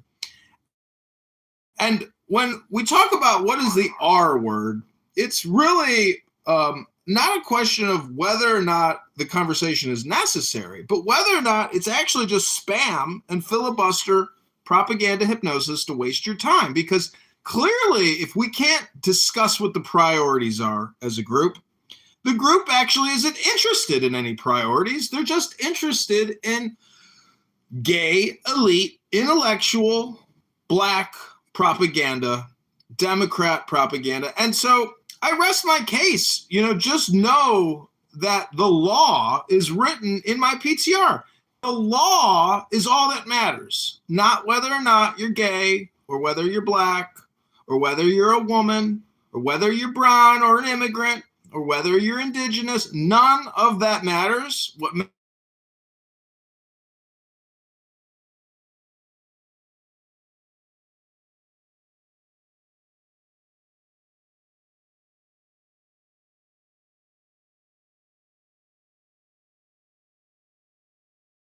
Black people have to do with any of this? Okay, hey John, that's for you. Oh, what I'm trying to say is that no matter what happens, we have to protect the elite, intellectual, liberal, gay, black Democrat, because they are clearly the most subjected upon to white structural racism, to hatred, to all things terrible. And therefore, we have to protect the most effeminate, the most weak, the most objectionable, the loudest. I don't know if you know Pierre, beautiful Pierre, and beautiful Dr. Adams. Well, if they loud mic and just scream into the mic at the top of their lungs, and they just loud mic, and then they say you don't support gay black men, well, they may support Karen Bass, a known communist, political activist agitator who's a criminal. And if we keep electing criminals instead of crime fighters, lack of accountability, responsibility, and then your neighborhood goes up in a giant fire. Or next thing you know, you got looters and gangbangers terrorizing you, all because your leaders are in communist, liberal, intellectual, elite, gay black people. Do you know any intellectual, elite, gay black politicians? No. Hello? Alex, I have a question. Do you have faith in the election system in, say, LA, where Karen Bass is running?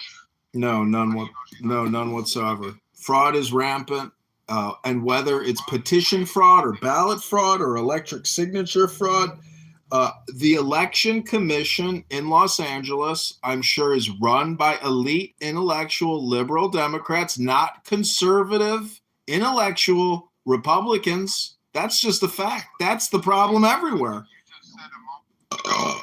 That's what you're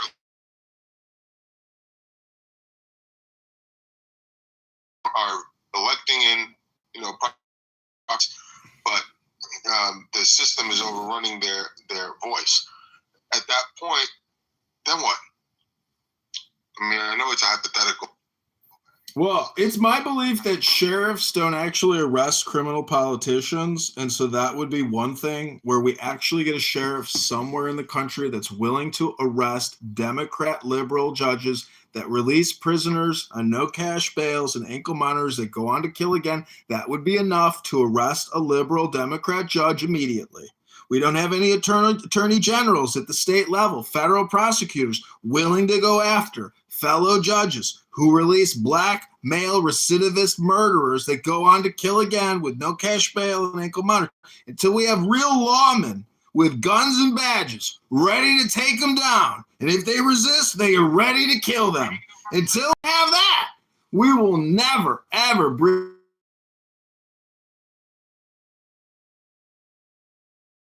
black male tyranny. Hello? Why are you zeroing in on the what you just zeroed in on? Oh, you don't know GOAT, aka ban on this app, and politically correct, the fascist, elitist, intellectual, liberal, gay, black Democrat ban, aka GOAT? You don't know GOAT? No. So Infinity, because they're not releasing in mass numbers white fucking people from prisons in places like Los Angeles and Chicago. They're only doing it for the blacks. They're like, oh, they're impoverished. It's, systemic racism. So we have to release all these fucking 17-page long fucking criminals. But they're not doing it for the whites. They're looking at them and going, well, you're the oppressor, so you're going to jail. Hey, I got a quick question. Alistair, are you saying that ban is I don't think he has any children. I think it's just I had no idea. Yeah, he's gay. Yeah, he's 100% gay. I don't know if that's true. Who's gay? Well, Alistair is claiming that whoever Alistair is Alistair the guy who used to record the room and put it on YouTube? Yeah, it's John Kitover. Oh, see, they always try to align me with you, which I don't mind. I don't mind you, but I do think he's big bro. He's big bro. I don't mind John Kitover, but they think that he's doing something sinister behind the scenes with the YouTube stuff. I don't know what he plans to do with that. No, he's got brain problems. You got what? Brain problems. Who has the brain problems? John Kitover. He fell and hit his head, fucked up his brain. But what's the purpose of recording people and putting it on YouTube? He's crazy. Seems pretty. Wait, they put him on YouTube? I mean, you're on YouTube. So Kitover, and then you hit. If you go to John Kitover, type it in on YouTube, and then hit live, you'll find you're being recorded right now. Oh, I'm being recorded right now? Yeah, and he has an anonymous account down with the sunglasses too. So even if you kick him, you're still being recorded. You can't kick the anons. Oh wait, oh shit. Well, damn. And I am complete. We'll do it live. We're doing it fucking live. We're doing it live. We'll do it live. I miss that old guy. Where's he at now? One American News or something like that? What's his name? We're doing it fucking live. Now, don't get all shy. Don't get all shy now. TC, make sure that you perform for the recorder. Give him something. No, TC.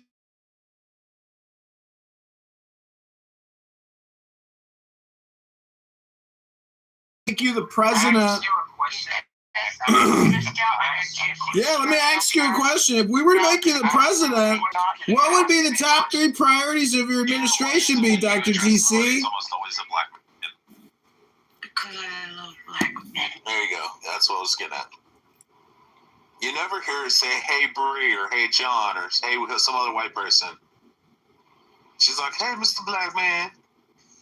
Well, first of all, I don't talk like that. Second of all,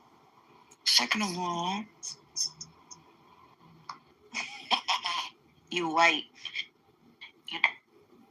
So we are. That's not what statistics or IQ numbers show.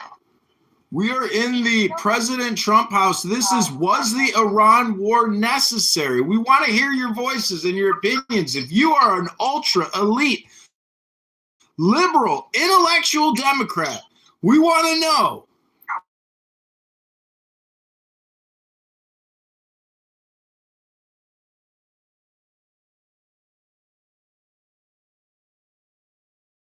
Trump administration, we're not in a war. Well, pause though. We don't know what's to come. We haven't completed this task, so we need to see what happens. Like, there's obviously a reason that we're there, right? And the primary objective was to remove a nuclear threat that we shot down. No, sir, that's what he said. Well, if it was the point to remove was to remove the threat, why do they still have nuclear material? Yeah, no, what are you talking about? I'm not sure what you're referring to, sir. Can you explain? You just stated that the point of this entire exercise can't call it a war because Congress hasn't voted to authorize the war. Yeah, but it was to remove a potential nuclear threat. Well, if that's the case, then why do they still have nuclear material? Because the job is still in progress. So they've made a lot of progress thus far, but the mission is not complete. Well, there's a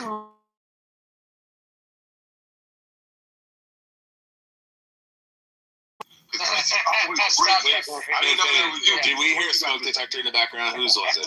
No. When TC talks, I listen. No, not for just for that. I'm going on mute. Hey, but I want to hear you. Yeah, because TC always brings better than anybody. TC, Anthony, those are the people I speak to follow their example. But go ahead, TC. What were you going to say? See, and Sean, that's because we're black. That, Sean? Well, yeah, I know that. So senior. I wasn't asking the white people. So senior, you disagree with the military action taken in Iran? I think that we should have went a lot harder than we did in Iran. I think that we should have just leveled the place from the beginning, and it should have been boots on the ground from day one. What do you mean leveled? So you agree with the military action? You just don't think it was strong enough? I agree with that. And you've maintained. We should have knocked the power. How long have you viewed Iran?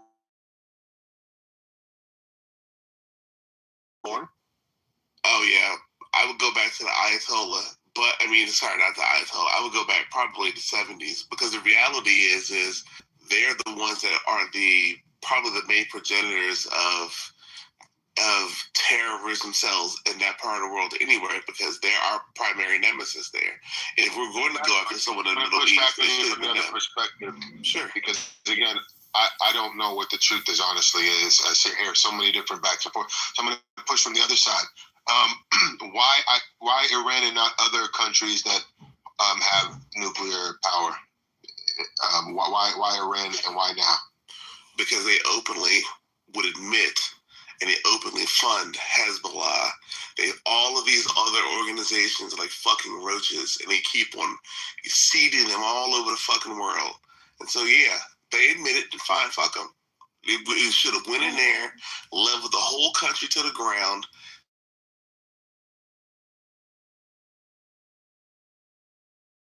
Superpower on the planet should have did it. How would you respond to the loss of civilian life and how that? Fuck it, cost the war. Honestly, my honest response to that, I love omelets, but unfortunately, you have to break eggs to get them. You love who? Omelets. You love omelets. You gotta break eggs to make omelets, man. You gotta break eggs. I feel like he's trolling us. No, I agree with him wholeheartedly, though.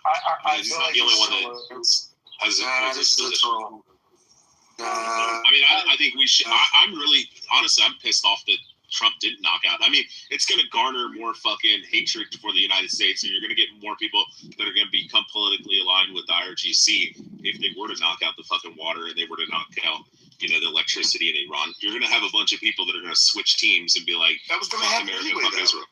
Yeah, but it hasn't happened. They should have done it by now. Like when he first gave that first, 24-hour.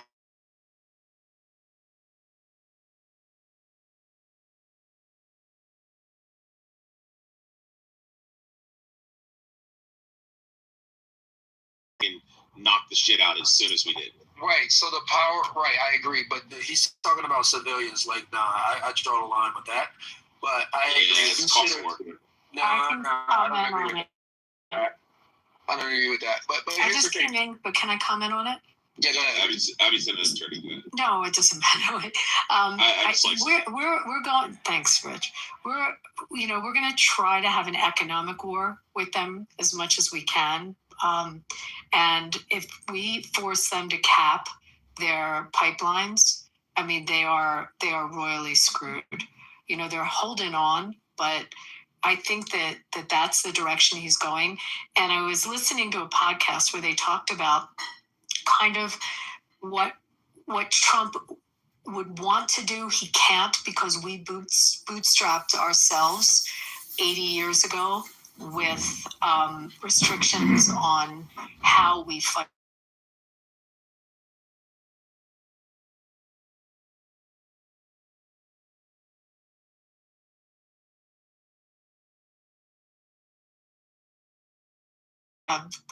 We have done in the past as a warring force. We've limited so much of what we can and can't do, if that makes any sense. And it limits our warfare. So going in and taking out their train stations and their communication systems and really decimating them and really, bringing them to their knees. Where it's a war crime where this is how we won wars before. It's how you win a war. We're limited. So he has to take the squeeze them economically in the approach to win this. If that makes any sense. No, I don't disagree with you. I was just like listening to someone pretty wise about this. And I think it makes sense. I don't think it's a munition issue that Kelly is talking about.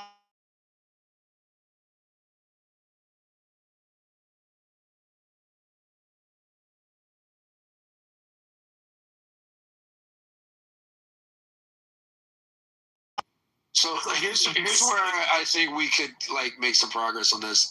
You could definitely target civilian infrastructure that's being used for military assets and that's being used for logistics and machinery and that type of thing. Anything that's fuel to use legitimate military targets itself becomes a legitimate military target. And so I think under the auspices of that criteria, I think a lot of these power centers and factories and things like that are in play. Now, would there be a measured application of taking out these civilian infrastructure, if you will?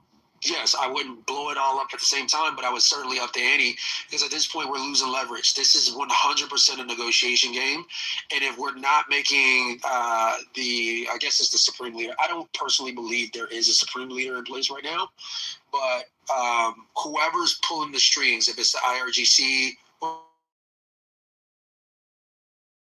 limiting the effect they can have on control and command of what's happening in the Strait of Hormuz. And so if that means bombing the shit up heavily, then that's what we need to do. But it can't be described as a war crime because they're using it to fuel their military operations.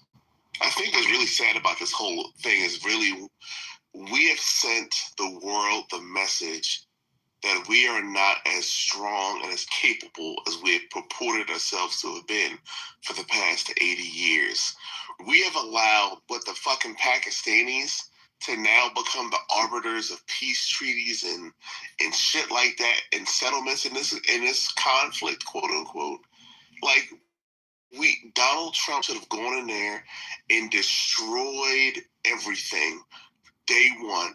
We had the troops, we had the capability to do it, level the whole fucking country. Because when we have to go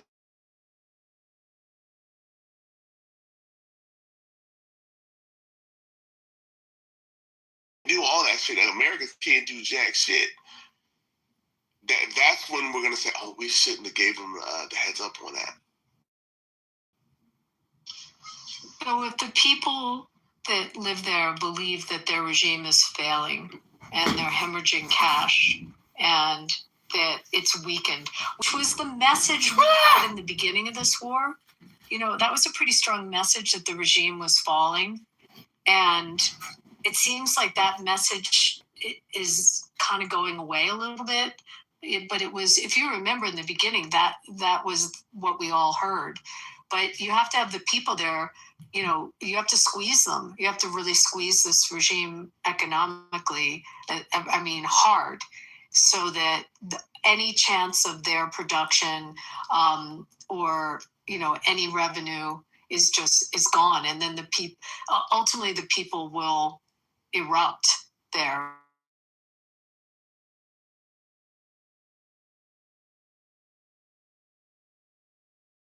That we've done before to win wars.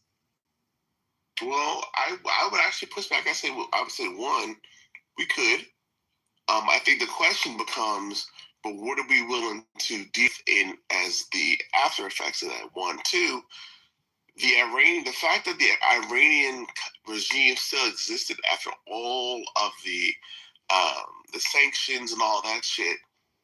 There is no economic consequence we could have given them that would have quote unquote destroyed their country. The only thing that would have taken these people out is a strike of some sort. And unfortunately, the president did not go in with enough strength to decapitate these people once and for all. I just want to clarify, when you say these people, are you talking about the IRGC, the ruling class, the mullahs, the ayatollahs? You're talking about the nefarious? Cause I think he means the IRGC.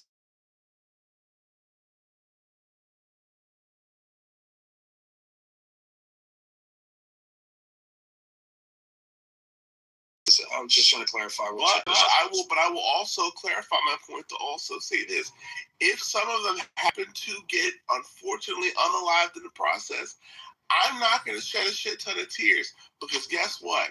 If they had got a dirty fucking nuke in New York City, I'm not expecting people in Tehran to cry over people in Brooklyn. But they've lost their GDP for what, a year? They've lost their missile launchers. They have no navy.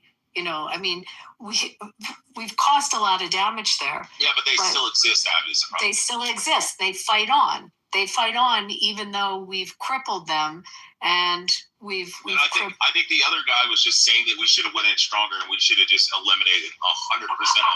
I hear it would have been war crimes, and it would have been people crying like they did. Israel did the right thing when they went against fucking Hamas. They just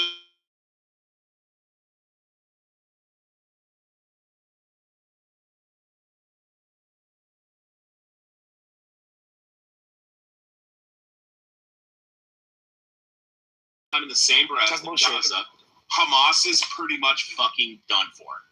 And they don't have to fucking deal with it. We don't. So, like, in the same breath, we should have done the same thing with RGC. We should have knocked out the power, knocked out water desalinization, and we should have fucking just laid fucking waste. Would have probably killed 100,000 civilians, and they would have cried war crimes, but Iran, the IRGC, would have never fucking, they wouldn't exist anymore. Well, because something you just said, Rich, that you have to think about, they won't surrender. They will refuse to surrender. Yeah, this is different than. I have an answer. So I have an answer to that. Everybody always says you can't destroy a religion like Islam. That's not true. If you destroy every mind that holds to the ideal of Islam, and you destroy every fucking mention of Islam, and you destroy from every person's mind that Islam no longer exists. You burn all the history books, you kill everybody that holds to that ideology, everybody that's sympathetic, and you kill them all, and next thing you know, there's no more mention of Islam.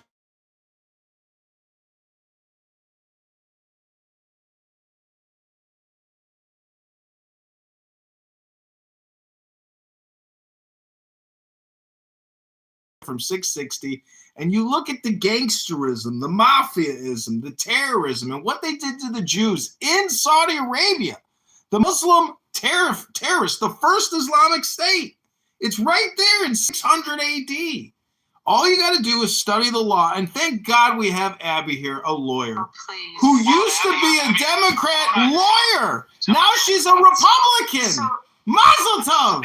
L'chaim. Abby, I was going to mention, are you familiar with the story of Genghis Khan? So, like, I think it was Genghis Khan, right? He was the one that they came in, they murdered like his whole village and shit like that, and they left like the women and children alive. And then he realized through them allowing him to survive that it allowed for that idea to still survive and thrive. And then he ended up like conquering like a quarter of the fucking world and populating like 20% of the world or some shit. And just he realized that when he would go into a village, instead of just wiping out all the combatant soldiers, he would just murk the entire area.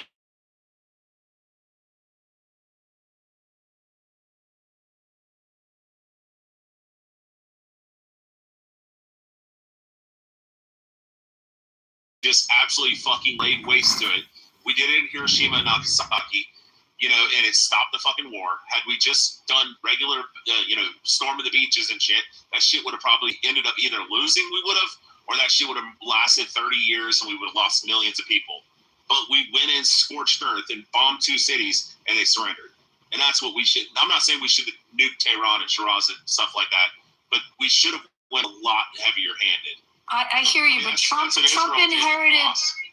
inherited this system of restraint. He inherited this. This is the new way of American warfare, and that's the reality. He's already gets accused of so much that it's really a problem.